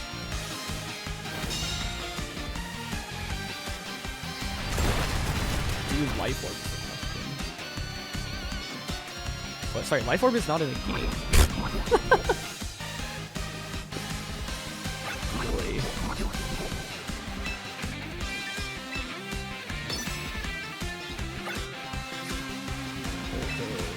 I think I want to Bulldoze Heat Wave, but I could Dragon Claw Heat Wave. Yeah, I'm down to Bulldoze.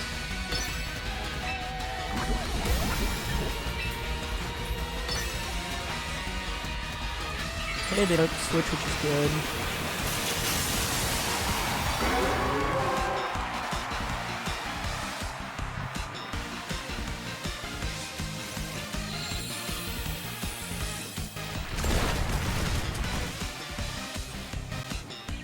Crit and Scarf. Oh, that sucks.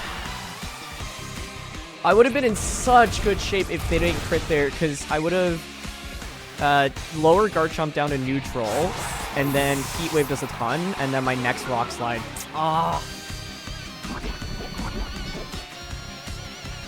That really sucks, but it is what it is.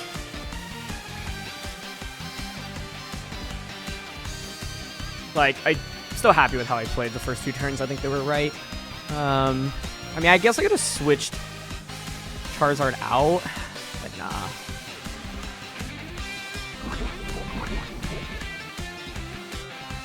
I just would have been such good shape for that hit, but there's no point in dwelling on it now. So they're going to be down to neutral speed, locked into Rock Slide, likely looking to switch out, right?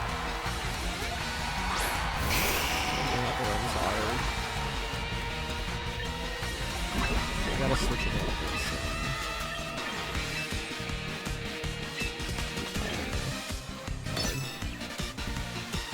The Poison Touch is also unfortunate. Like, this residual damage is not it, Chief.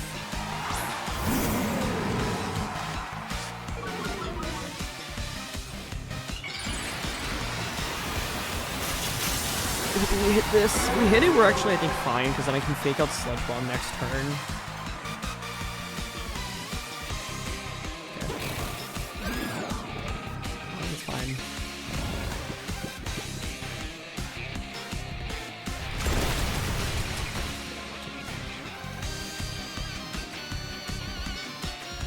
Do you think Garchomp now on their end wants to switch out?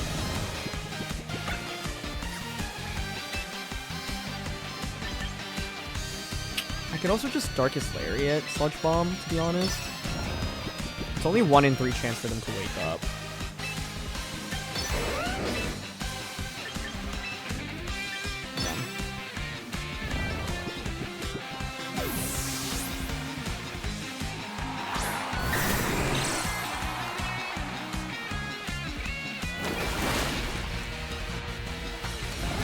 Okay, just stay asleep, that's good. Nice! That's a huge knockout. Because now I can just Leaf Storm to KO Garchomp with Choice Scarf. Or sorry, because I know their Scarf and it can't protect. And Parting Shot Dragonite. Oh, actually I'm not sure if Leaf Storm KOs. What is that calc actually?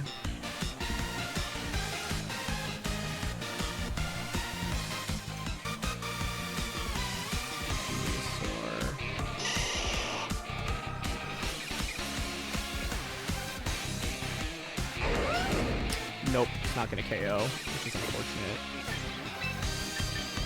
They're gonna Earthquake, right?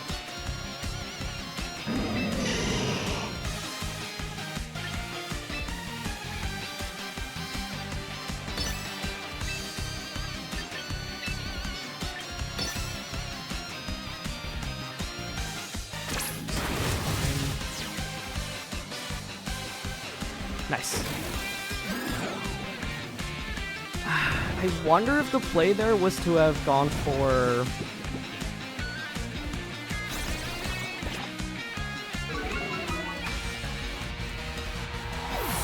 Gone for... Hold on, let's... Oh my god, this game's intense. Darkest Lariat there, because then I could have just...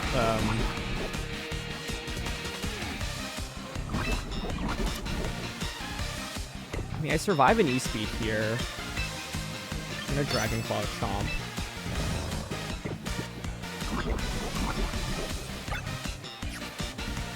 It's just the fact that we're both Scarf means they could wake up right now and move first.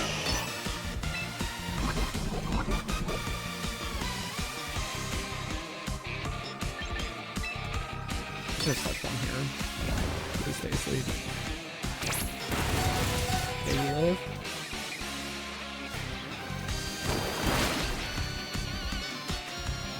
Nice. Let's go.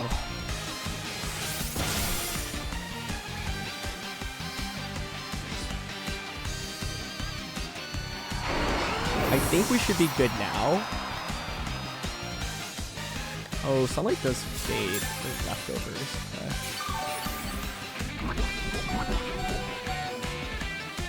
You can't KO both Mons.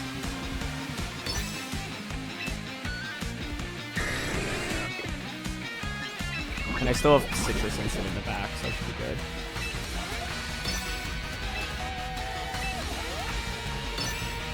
I just don't want a chance missing Sleep Powder right now.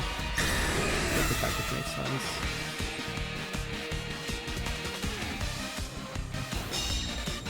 I think Instant should win the 1v1 against Dragonite alone, so even with my Pokemon being so low here, it's fine.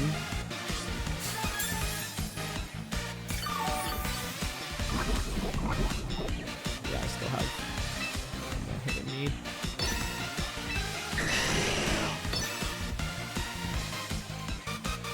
Oh, just scary because I had to hit my Sleep Powders and hope for not a one-turn wake on either of them, but makes up for the crit. Okay, let's spin.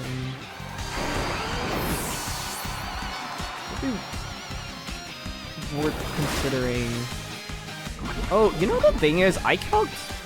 Wait, am I Timid Venu or Modest? I don't remember.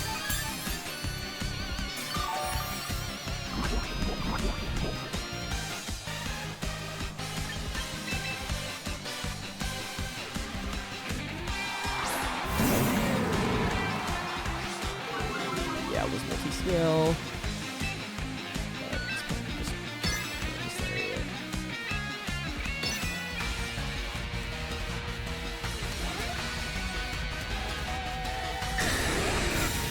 E-Speed is basically E-Speed and Protect is all we've seen, right? So curious what the other moves are.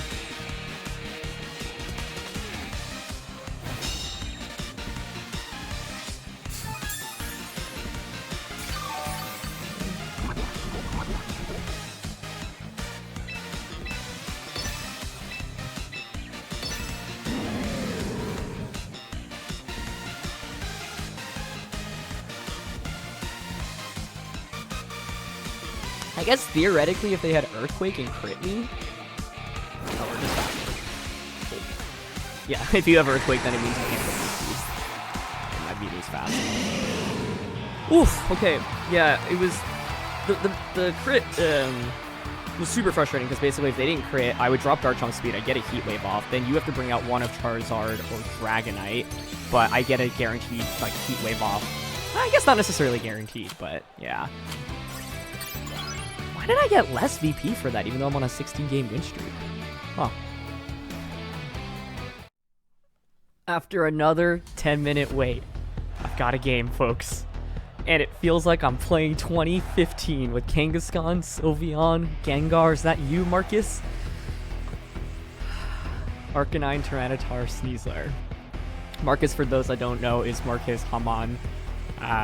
Who is one of the greatest players from Europe, and yeah, Kangaskhan, Gengar, you know, those were kind of his signature picks, especially Gengar when he won was it the UK National Championships in 2015? Anyway, Scarfchomp looks really good here with Bulldoze, but it's gonna have to avoid things like Icy Wind and Fake Out. Scrappy Kangaskhan is spooky. I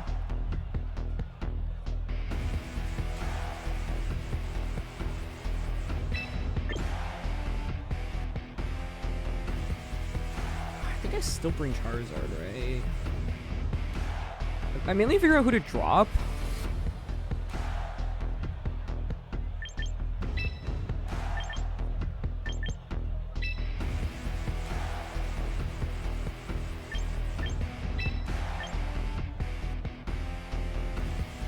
Yeah, like I'm thinking I don't bring Venusaur.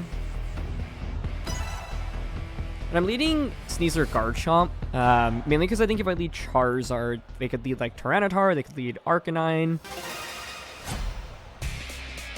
They're all Ultra Ball too. We're racing to Master.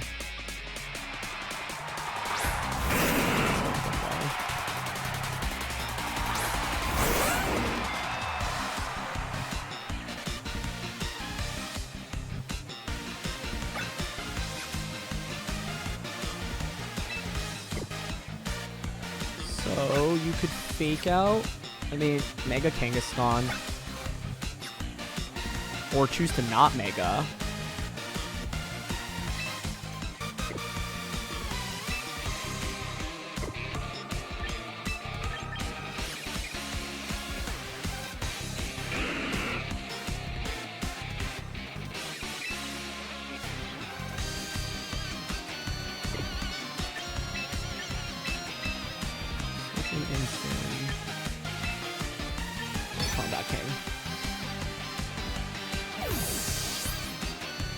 It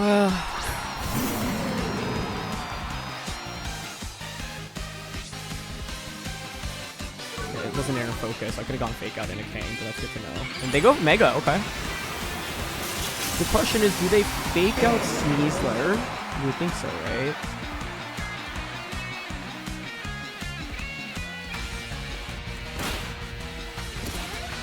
I see Ring, maybe?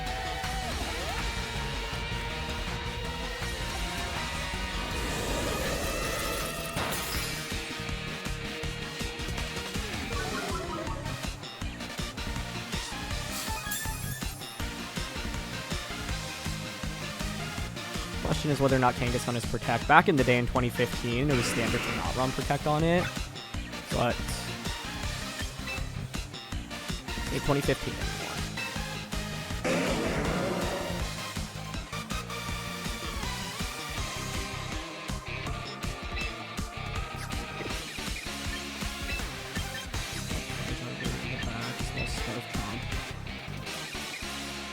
I think I want to just Darkest Lariat close combat. Dang. Sylveon maybe? Okay, don't mind Arcanine. Chomp should be really well positioned right now. Because I assume you'll knock out Sneasler, I get Garchomp in, and then I can switch Instant out. Oh, they Sludge Bomb into Instant. Interesting. Okay.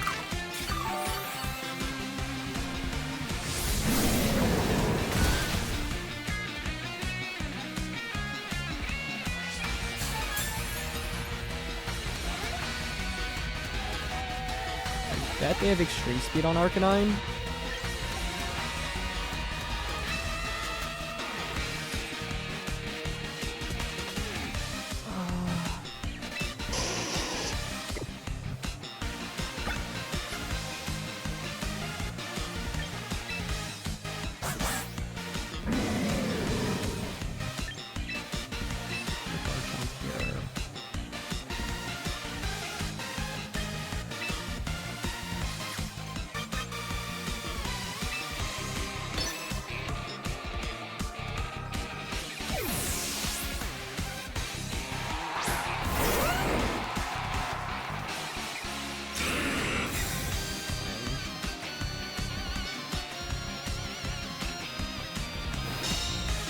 Sneasler out if they don't KO it here. Okay. I'm assuming their last one's Tyranitar to deal with my Charizard, which is good news for us. Makes me wonder if they even have Extreme Speed, to be honest. Earthquake is free.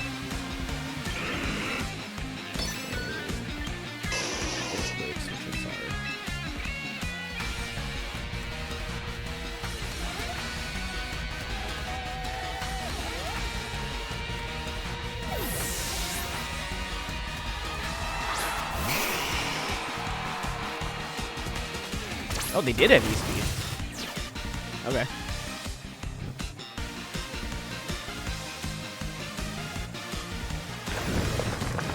Oh. And then now I think it's Kangaskhan plus Tyranitar coming out. So I can protect Charizard, pivot Garchomp out into Incineroar. Kangaskhan doesn't have Power Up Punch anymore, I believe, so... Back in the day, you'd have to worry about side Power Up Punch to boost your own stats on a turn that you protect to try to avoid Fake Out.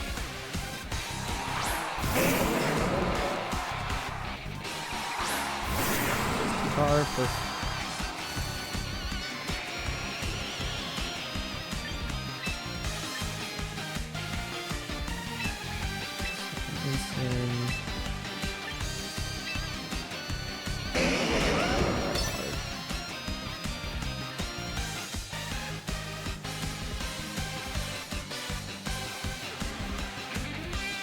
the alternative would have been just attacking with Earthquake. But I think it's always good to just lay down the Intimidate immediately.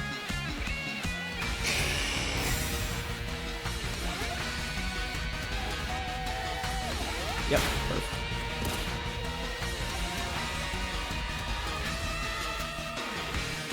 Okay, left side. 5. It's funny, I can always, like, yeah, you hear the HP sound before anything else. So I know that I survived the turn, which is funny to me. Fake out into Kangaskhan.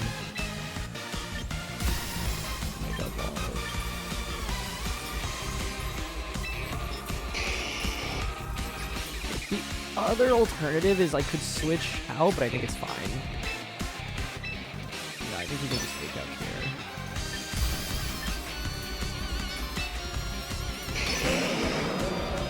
I think the debate is whether or not to Weather Ball here into Kangaskhan, but there's a world in which Kangaskhan does have Protect, and I want a Heat Wave to put Tyranitar and KO range from the Earthquake.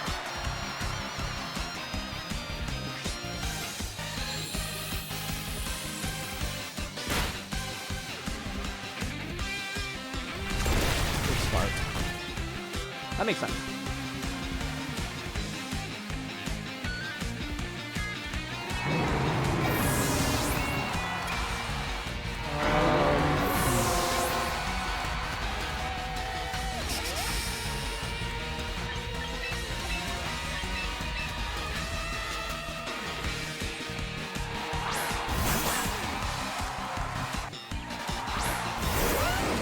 These are still faster than Scarf T-Tar though, right?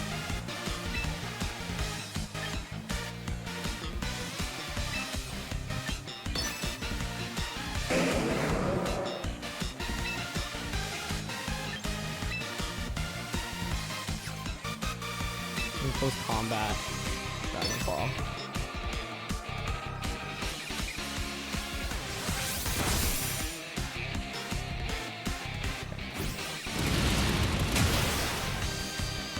This is a good example of using information that we learned on the previous turn to take advantage of this turn.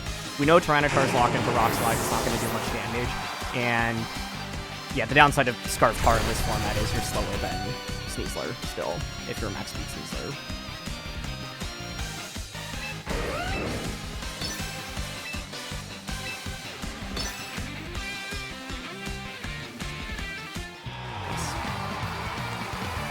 Okay, that's pretty smooth. Not too bad.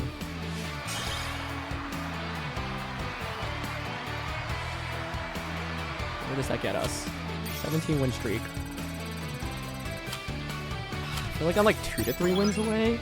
My VP that I'm earning is going down, which is really weird. Oh my goodness.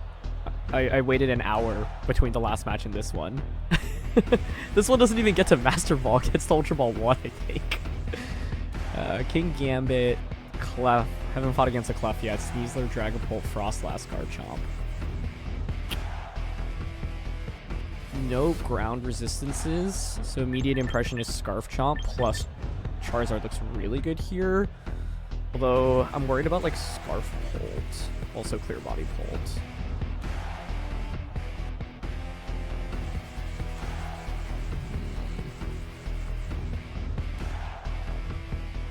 I don't think we bring Rotom to this one. If I were them, I would consider leading Froslass. Leaning towards Charizard Chomp.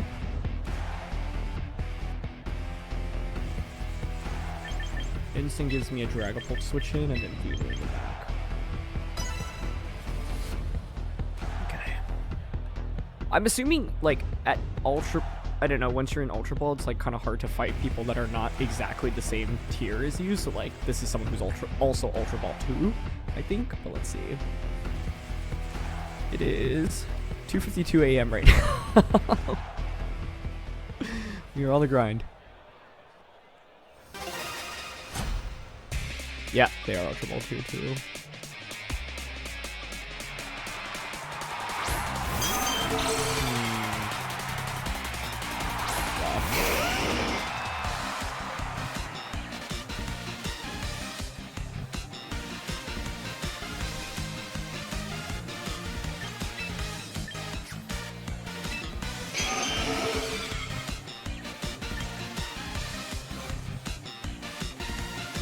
Specs-Bolt.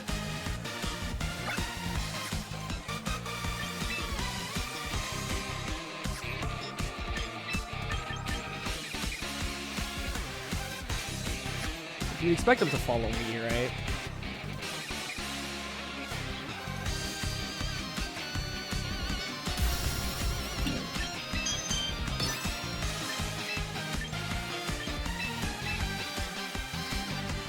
I don't know what Dragon Pulse set this is, so I'm gonna like play defensively to scout. Get a body, presumably. Yeah, which means I can't throw Daisy. This is a very good lead into Scarf Chomp, unfortunately, for me.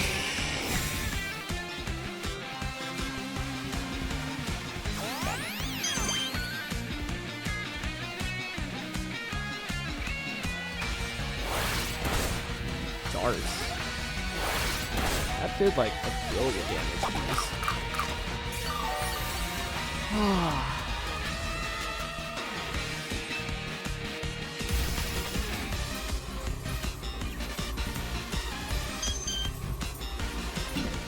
We're gonna go for follow me again, right?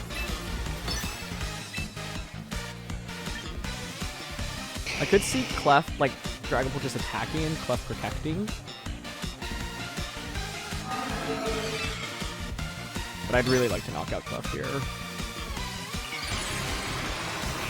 Just a little bit worried because Charizard Venu lead could have been good, but I thought they would lead a little bit more against that specifically.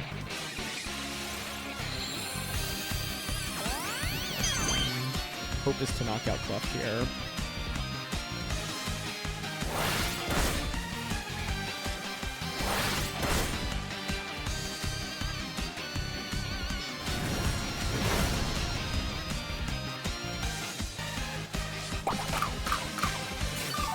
KO. It's max attack and Sun. Nice.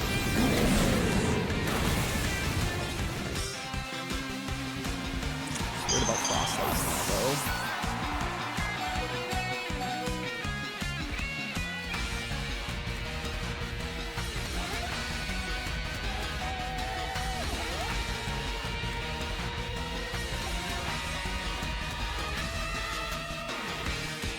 I wonder what item Dragon Ball has. Sash, maybe? Band isn't in the game, Life Orb isn't in the game.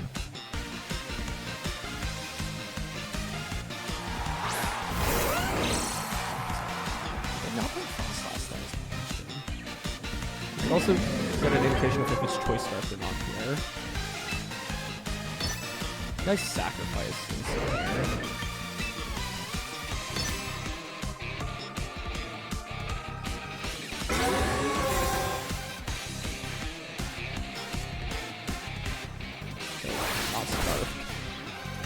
Is there any chance it's Scarf?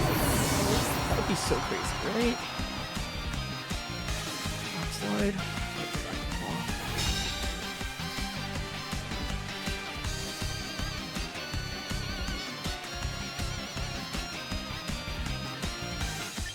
I want to bring... I mean, if I bring Garchomp out, I can Dragon Claw into either.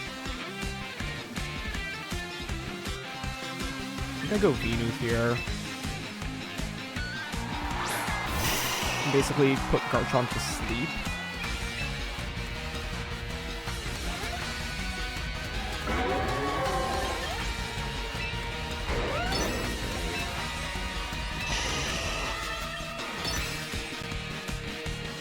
Looks like Heat Wave on Dragon Pulse also a roll to KO, potentially.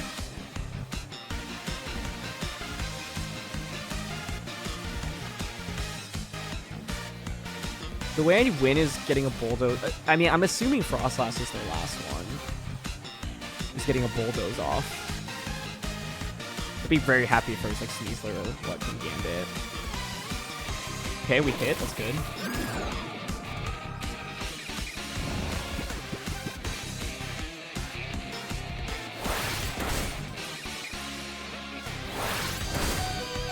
Okay, so that was 7. Yep, they're on max speed.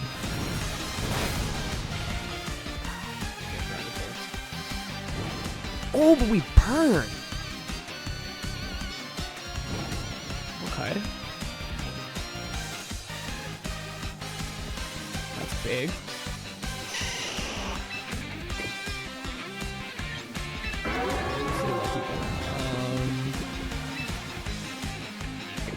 Chomp has a 1/3 chance to wake up next turn.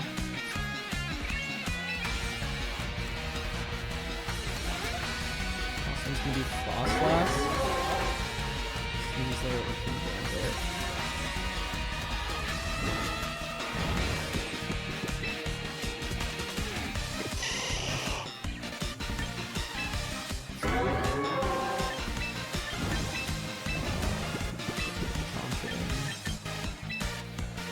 So let me take advantage of the fact I got the burn on Dragapult.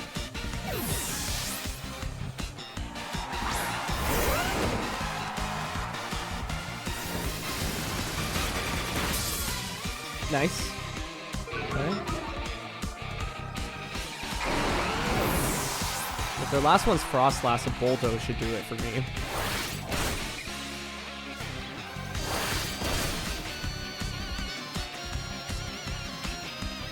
Yeah, that was a lucky burn. If I didn't get the burn, I probably would have just like swung Dragapult and stayed in Solar Beam.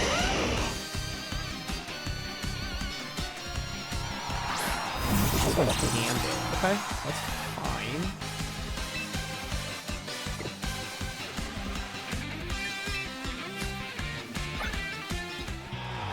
Oh, they just forfeited. Okay. That wasn't guaranteed one yet, but our odds were quite good.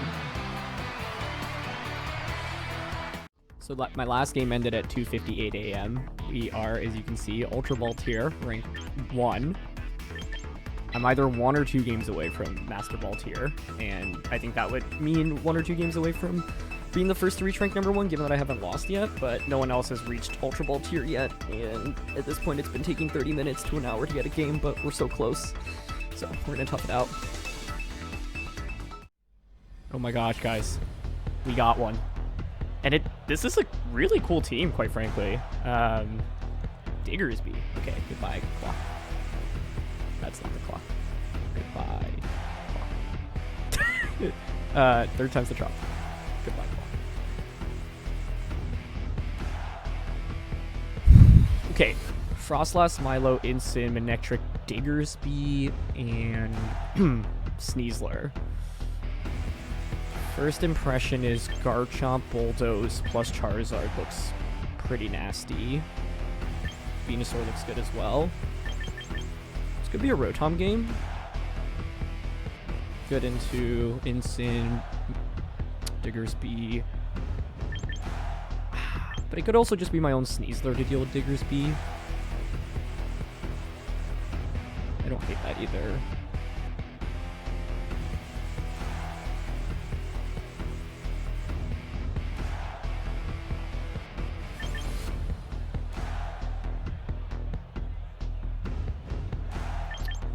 I'm down to lead Charizard, Sneasler, Garchomp, Venusaur.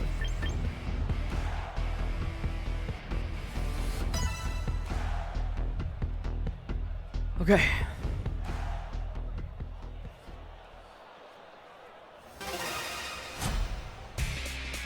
Lock in.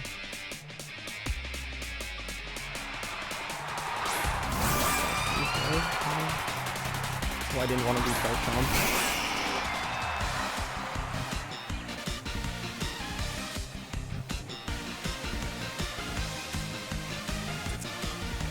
Worry about the fake out wars between Sneaslers. If I were them, I probably would actually protect with both Mons on turn 1.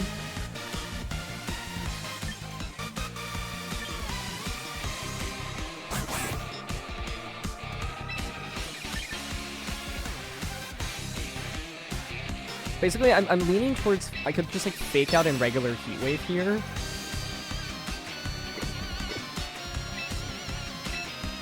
Choosing not to Mega Evolve to conserve my weather for the turn.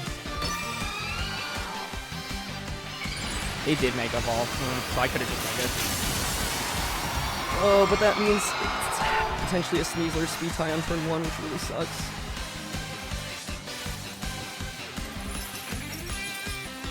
And I lost it. Ah! Could have gone Protect post combat.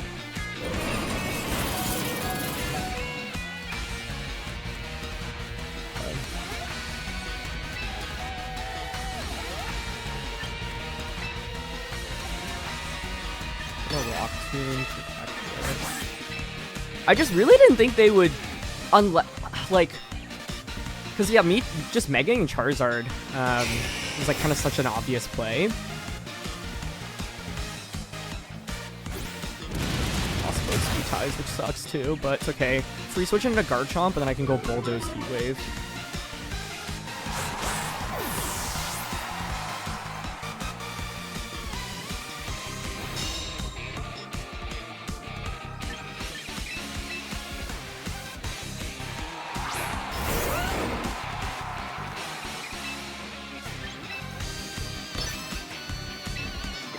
Any reason to not Mega now? I think we just send it, right? Yeah.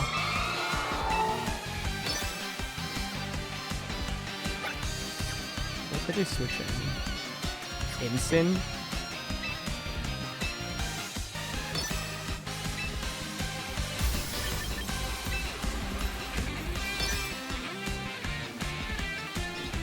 That was a really frustrating turn 1, because I feel like Charizard should have the edge against Froslass because it's slower, so the way the Mega Evolution order should work is Froslass, Megas, then Charizard, so I thought they would protect to account for that on turn 1.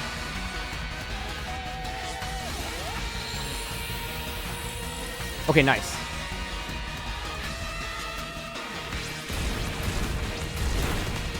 You get the surprise of Scarf. Could have Weather Ball there, so I'm worried about missing Heat Wave now. Let's see. Okay. Back in it.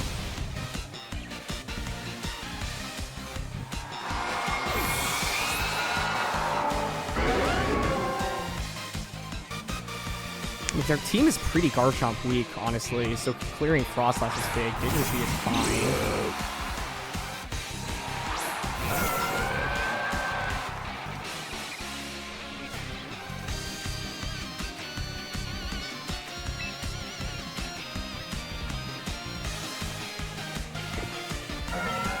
Have to be careful because I can activate competitive by clicking Bulldoze.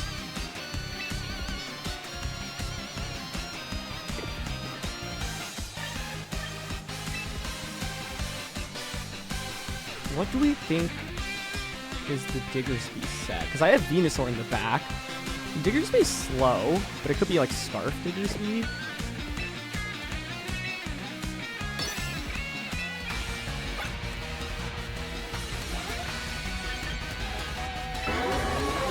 Go for the K onto it. Nice, no Protect. Even though I activate competitive, now I've got Venusaur in the back to deal with my low. So, like, yeah, competitive activates, but that's fine.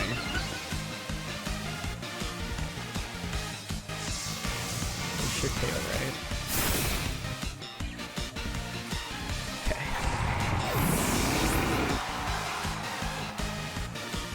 Oh, and they go for Scald.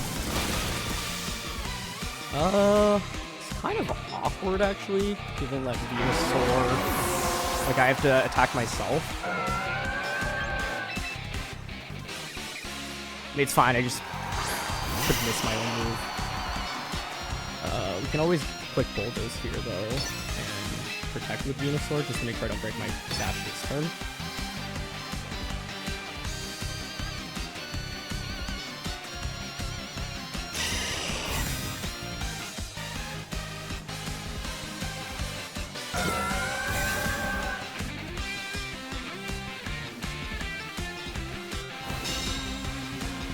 Unfortunately, I do think I have to rely on Leaf Storm hitting, which stresses me out, but...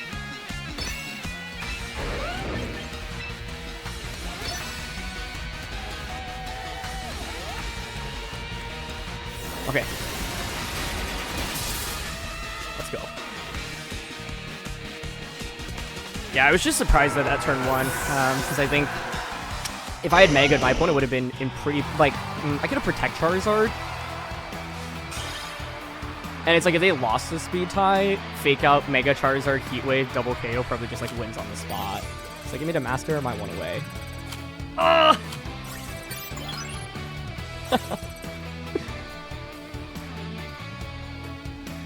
Alright. The hunt continues.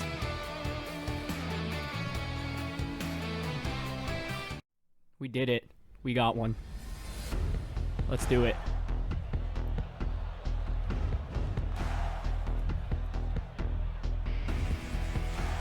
Incineroar, Gengar, Sinistcha, T-Tar, Como, Kingambit. Sinistcha, Como, Sinistcha, T-Tar. Feel really scary to me.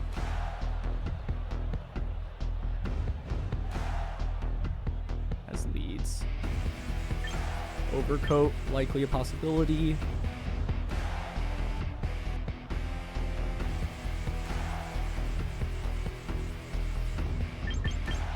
Okay, I'm thinking Sneasler, Charizard, Scarf Chomp. It's gonna be Mega Gengar, right? Incense good into Sinistcha. Rotom's not good into Como. Venusaur's a little tough to bring into this one, I think. I'll go with Incin. Alright. Here we go. It's not the easiest matchup, I think. Oh my gosh, we look identical.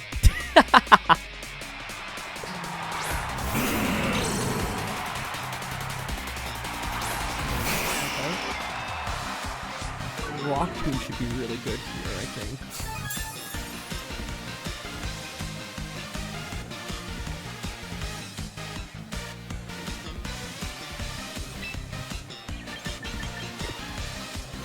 So I could obviously fake out Incineroar. Incineroar could switch out right now.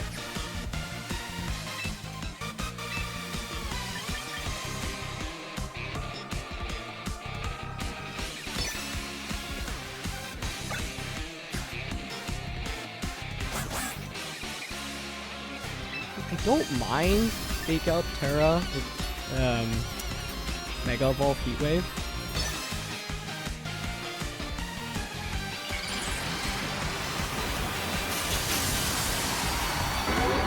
Having the Wider active, or Unburden active on Sneasler is honestly a pretty big deal here. Gengar might protect. Mega Evolve actually.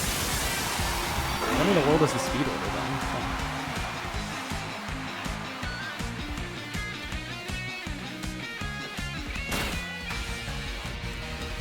Okay, yeah, they're gonna fake out. Sub, that's fine.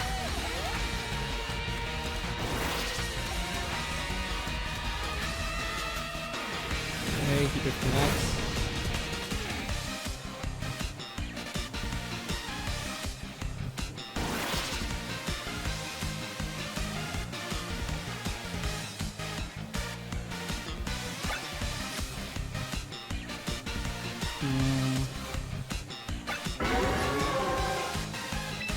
Like a pretty easy close combat Incineroar.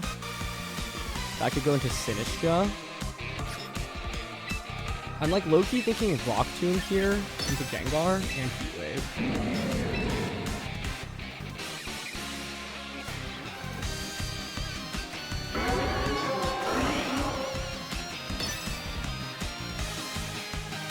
Gengar swap, okay.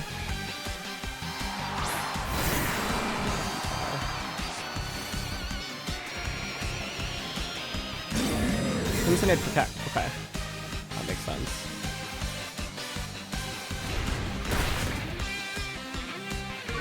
Now even if you're Scarf Tar, slow you down.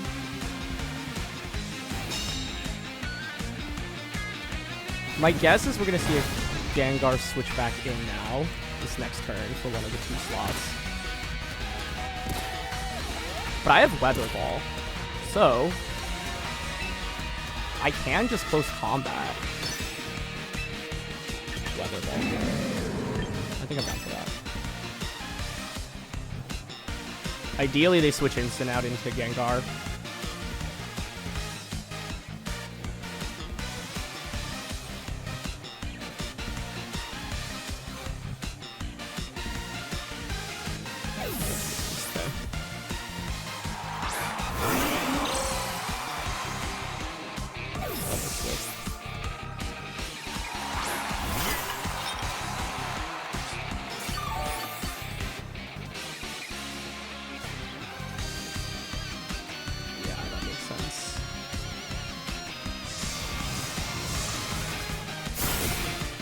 Pretty good damage on a Sinistcha though, honestly, we'll take that.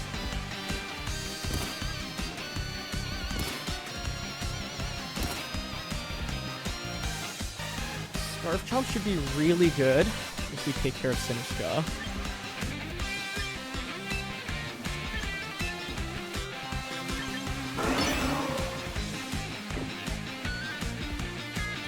I could see Sinistcha switching back out into Incineroar, honestly. So I'm thinking about close combating it. And Heat Waving.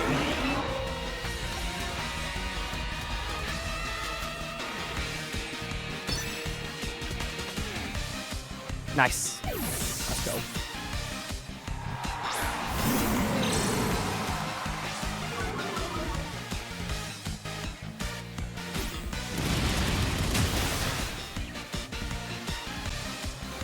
That means no Fake Out now, and no Intimidate onto my Scarf Garchomp, which is such a big deal. The only fear I had there was Sinistcha going for like a Protect.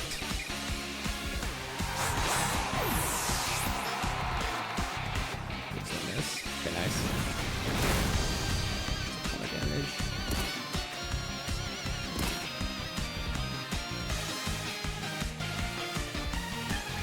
I think we just go out into Garchomp here.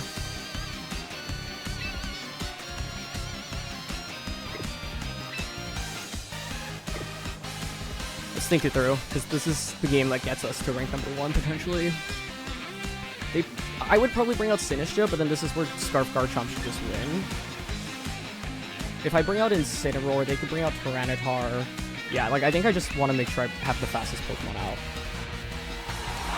And they bring out Sinistcha, Tyranitar, it's totally fine. Like, I think I can just Earthquake here.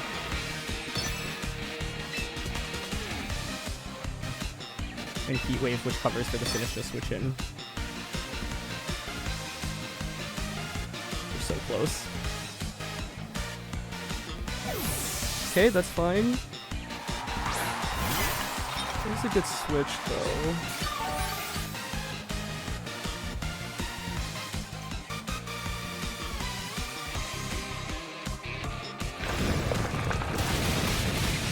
Please take Heat Wave.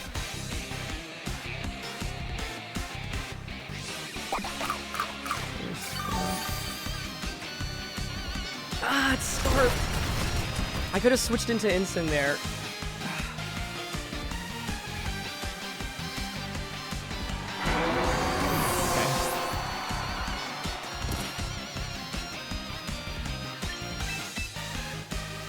I think I should have switched in Incin there, in retrospect.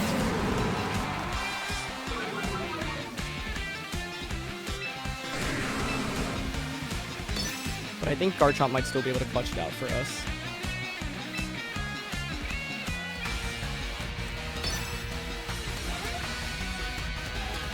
Question is whether or not Sinistcha has Protect. It does, okay.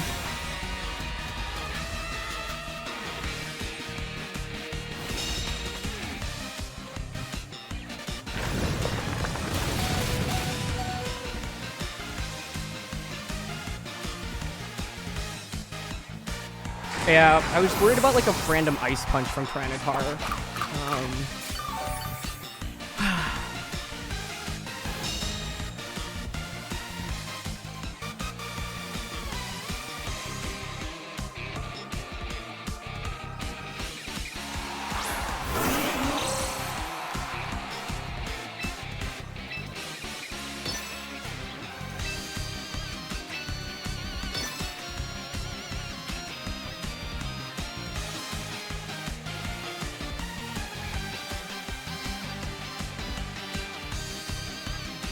Yeah, I think it was objectively always right to switch Charizard out into Incin.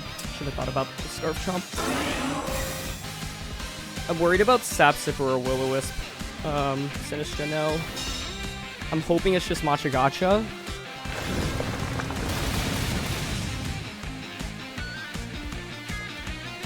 Oh, but if they can Trick Room Icy Wind, right?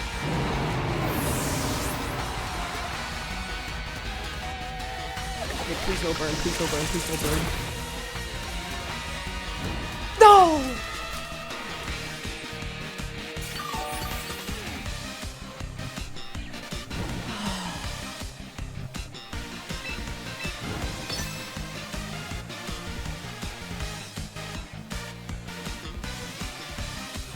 switched it into Instant.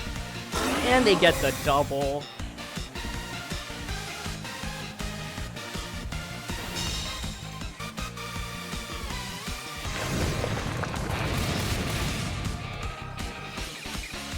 It's on me, though. Like, I had a better play that turn. Oh, they had Life Dew, yeah.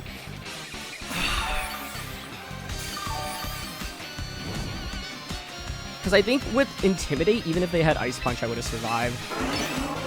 Ah, that one sucks. I had this one. I had it. Sad. I wonder if that gets them to rank 1, because I've been waiting for forever. Or if we're still racing there.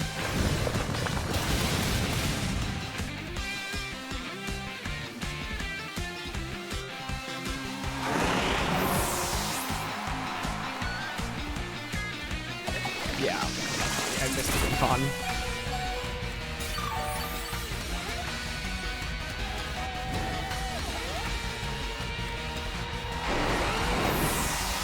When it was Gengar T-Tar out, it should just be Charizard swap into Instant, just cover for Scarf Tyranitar.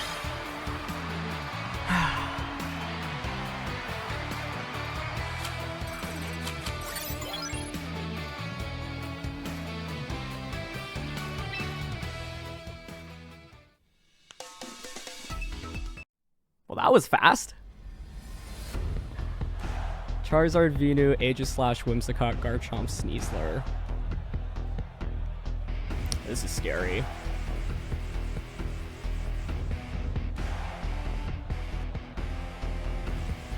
Whimsicott Chomp, I think, is a possible lead from their end.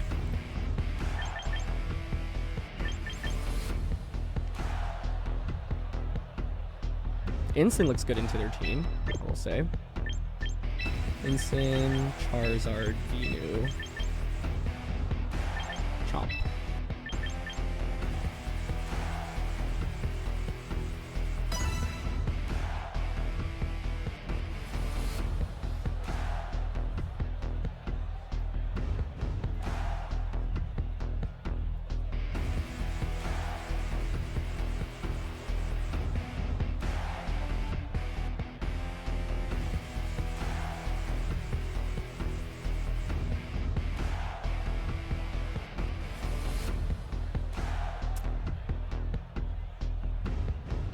Just a little bit nervous about Sleep Powder Wars here.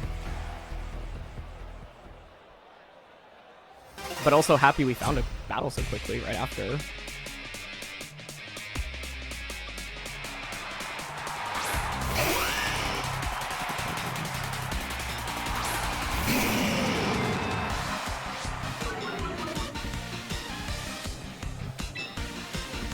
My guess is just like double protect on turn 1.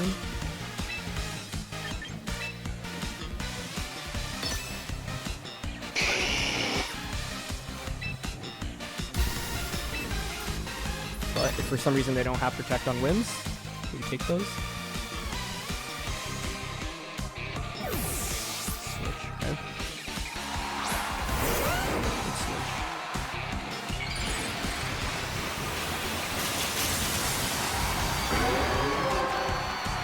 That was a very good switch.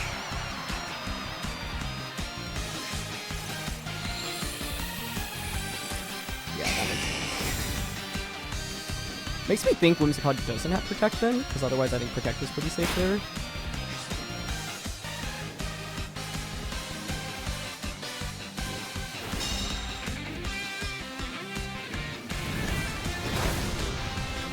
Take a billion damage, wow. Now they can Earthquake, launch their own Fire type attack.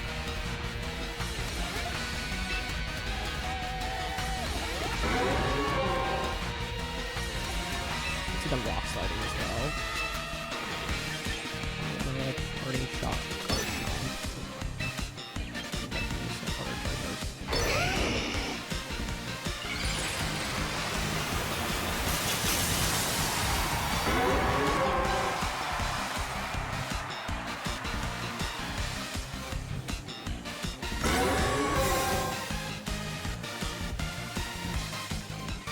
Okay, rock slide, yep.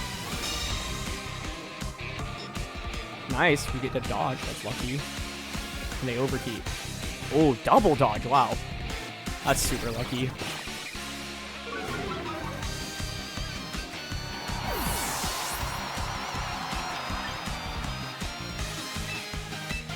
Okay, well, we got to take that luck and carry it to a win.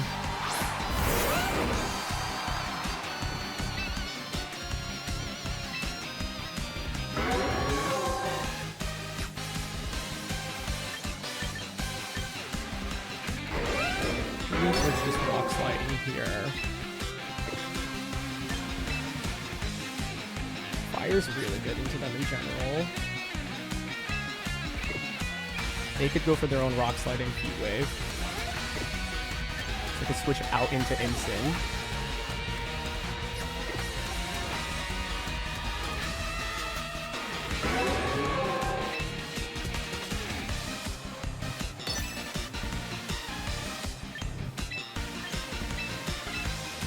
I don't know. The other option was just attack with Charizard there in Heat Wave, but I didn't want to like lose a speed tie.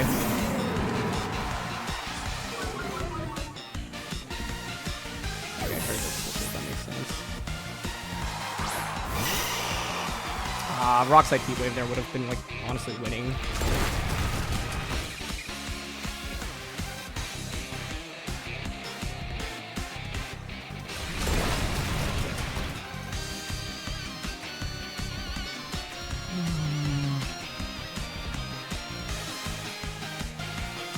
My guess is Garchomp switches out, actually, so I'm actually stay in and Rock Slide.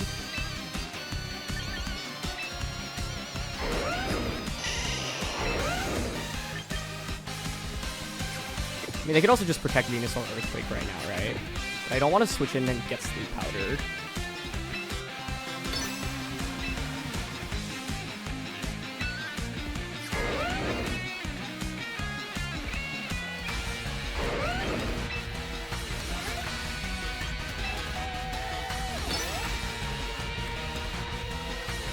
Garchomp did switch, yeah. Nice, okay. So we came with Charizard. Oh, but they might just sleep out of Garchomp. And they miss, wow.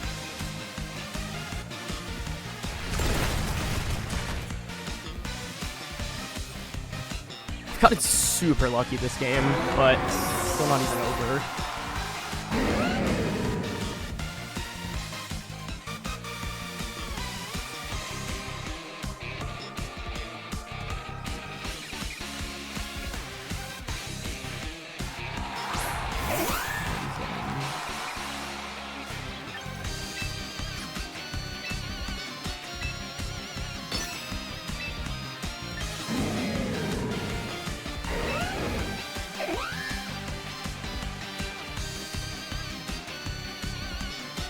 Just Rock Slide. I mean,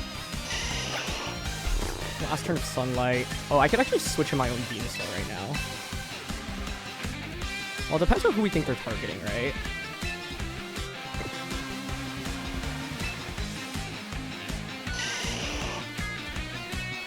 If I were them, I would put Incin to sleep.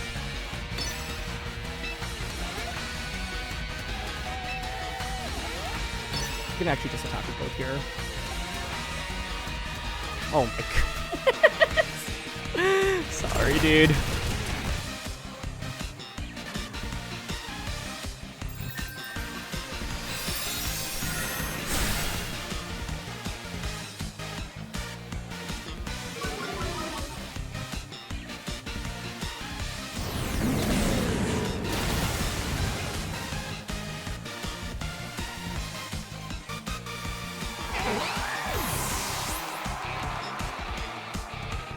Yeah, I got ridiculously lucky in this one, obviously.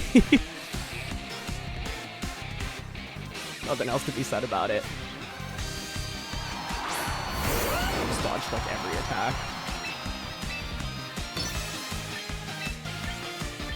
Rock Slide. Actually, Chomp just wins if I get an Earthquake off, right? So I can just switch out into Venusaur.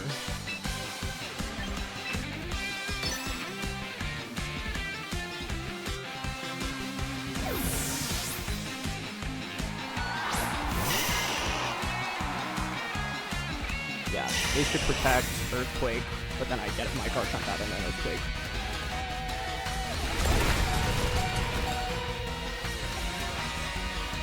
Yeah, good deal. Really wish we could have see this game played out if like all those things hit. Instant obviously would have been put to sleep.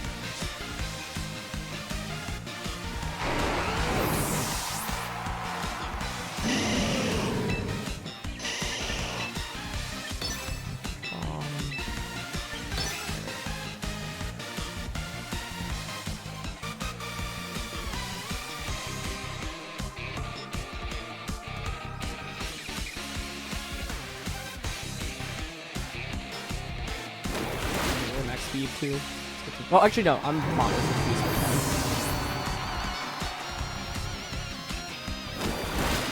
But yeah, that was very, very lucky. I feel like our Pokemon like a matchup like this is scary because Whimsicott gives them the speed advantage, but them not setting up Tailwind is good. But yeah, definitely got ridiculously lucky with it was Overheat miss, Rock Slide miss, double Sleep Powder miss. Okay, back to 1 game away. We got one. More people in Ultra Ball 1 now, it seems like. Peli, Como, Gengar, Insync, Gambit, Whimsicott. Como's really scary, honestly. Like, I'm quite worried about Whimsicott Como.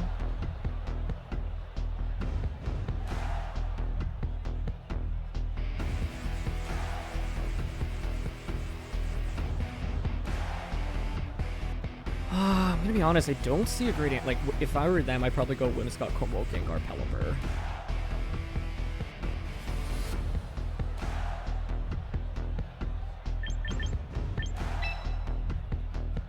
Sneasler, Charizard,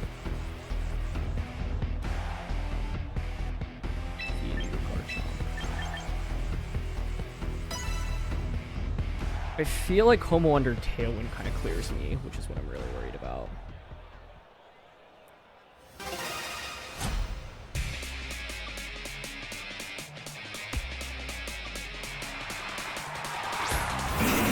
Okay, we don't see that lead, so I'm happy with this.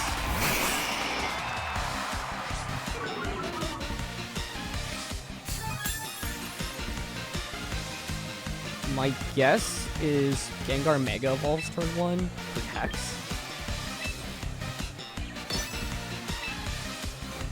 I'm gonna go fake out regular Heat Wave here. Yeah.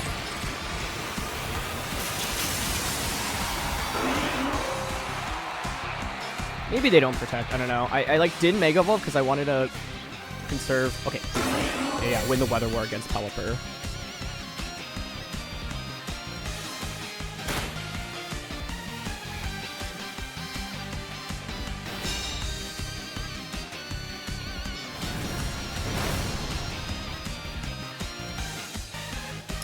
In close combat, instant now.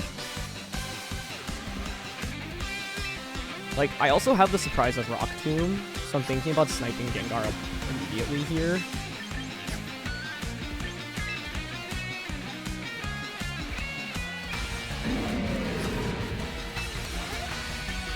Yeah, given that we just protect, I think I want to go for Rock Tomb, Mega Ball. Okay.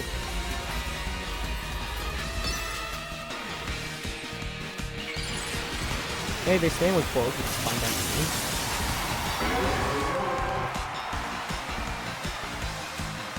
I hope we don't miss. Okay.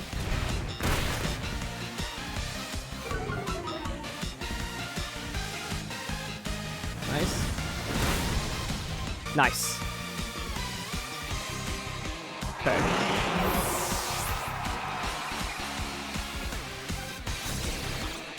Parting shot into Sneasler, that's fine. It could have just been close combat instinct Heat Wave there or Weather Ball to be honest, but fine. Pelly's in. I have water or yeah, Weather Ball now. I'm shocked they didn't go Winstock Tomo. Tomo now hits the field.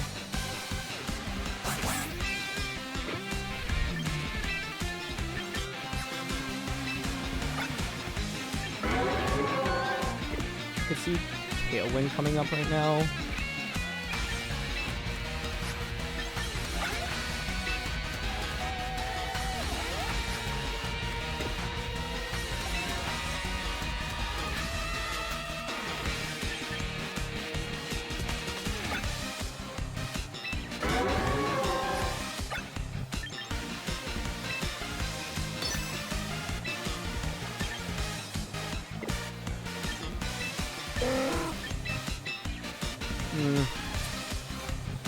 Wasn't sure about this turn.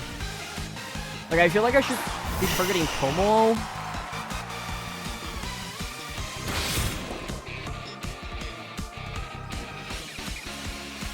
It's just Muddy Water with dodge. Okay.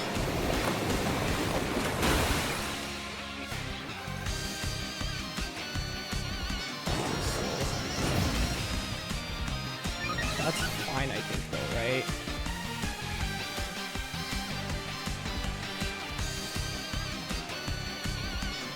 Because I still have Scarf Garchomp to Dragon Claw you.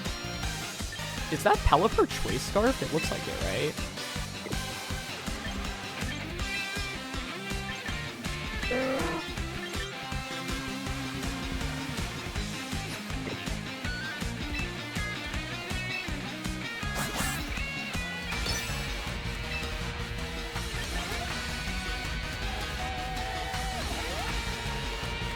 I'm assuming it's Overcoat.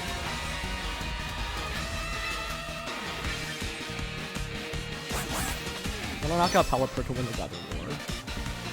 Yeah, they switch. That's fine though. We knock out Instant Limit, right?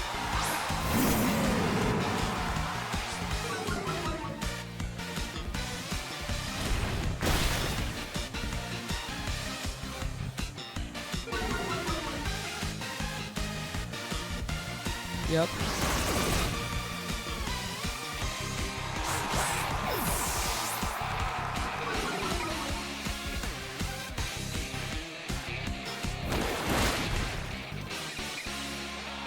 Bring out Charizard now.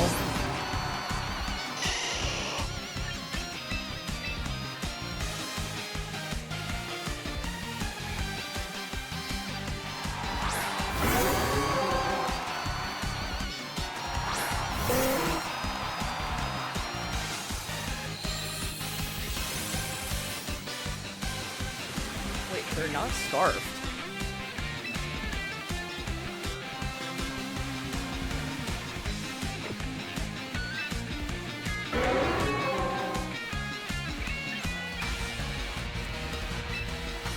Should have brought Chomp out first.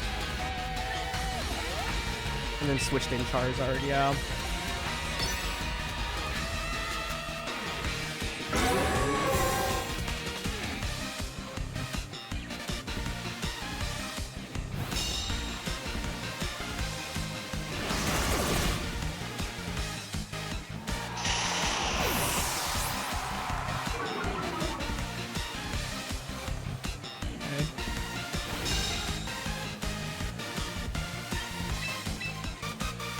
The thing is, I have the Choice Scarf on Garchomp here, which is my big surprise. But I should have brought Chomp out first, I think. I was just worried about Scarf Ice Beam from Pelipper. Another Ball Pelly. And a Dragon Claw. Nice! No Protect. Okay.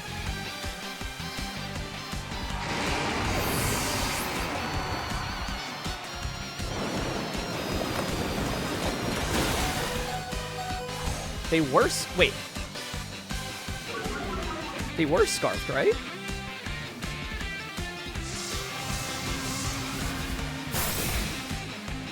Oh my gosh, I could lose off the accuracy drop still.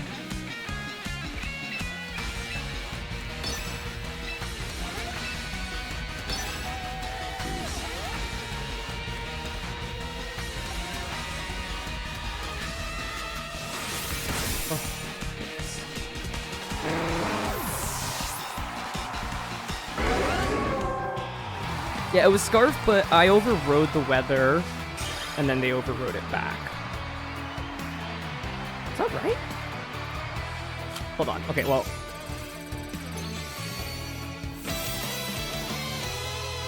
Oh, we got to Master Ball tier, but it's rank 4. Oh, there's 3 people ahead. Okay, so it turns out in Pokemon Champions, Master Ball tier is not the highest tier. There's actually one other tier even above that called the Champions tier here. So as you can see, when I saw rank number 4, I just assumed it meant I was the 4th person to reach the tier, but I was kind of shocked by that because I was like, I literally went 20 wins, 1 loss, and thought I would be the first person to reach Master Ball tier. So unclear to me if anyone made it before me, but either way, you know, it was a really fun string of games, and turns out the last match was actually against Hirofumi Kimura, who is one of like the greatest VGC players of all time. Just got top 4 at the World Championships last year, 2nd in 2019. Yeah, just 2-time Japanese national champion, super decorated player. But yeah, turns out there is a whole nother tier here in Champion tier. At this point, at time of recording, it's 5:13 a.m. I've been up for 6 hours playing, basically. Honestly, it was really fun. Like, I'm not even that tired, but maybe it's just the adrenaline. But I tried searching for 30 minutes in Master Ball tier and couldn't find anyone. So I think a lot of people are just calling it quits here. So it is definitely a lot more challenging to climb, I feel like, than before. In, you know, other Scarlet and Violet Sword and Shield at this point, we would reach the highest tier and be, you know, aiming for a specific, like, ranking in the world.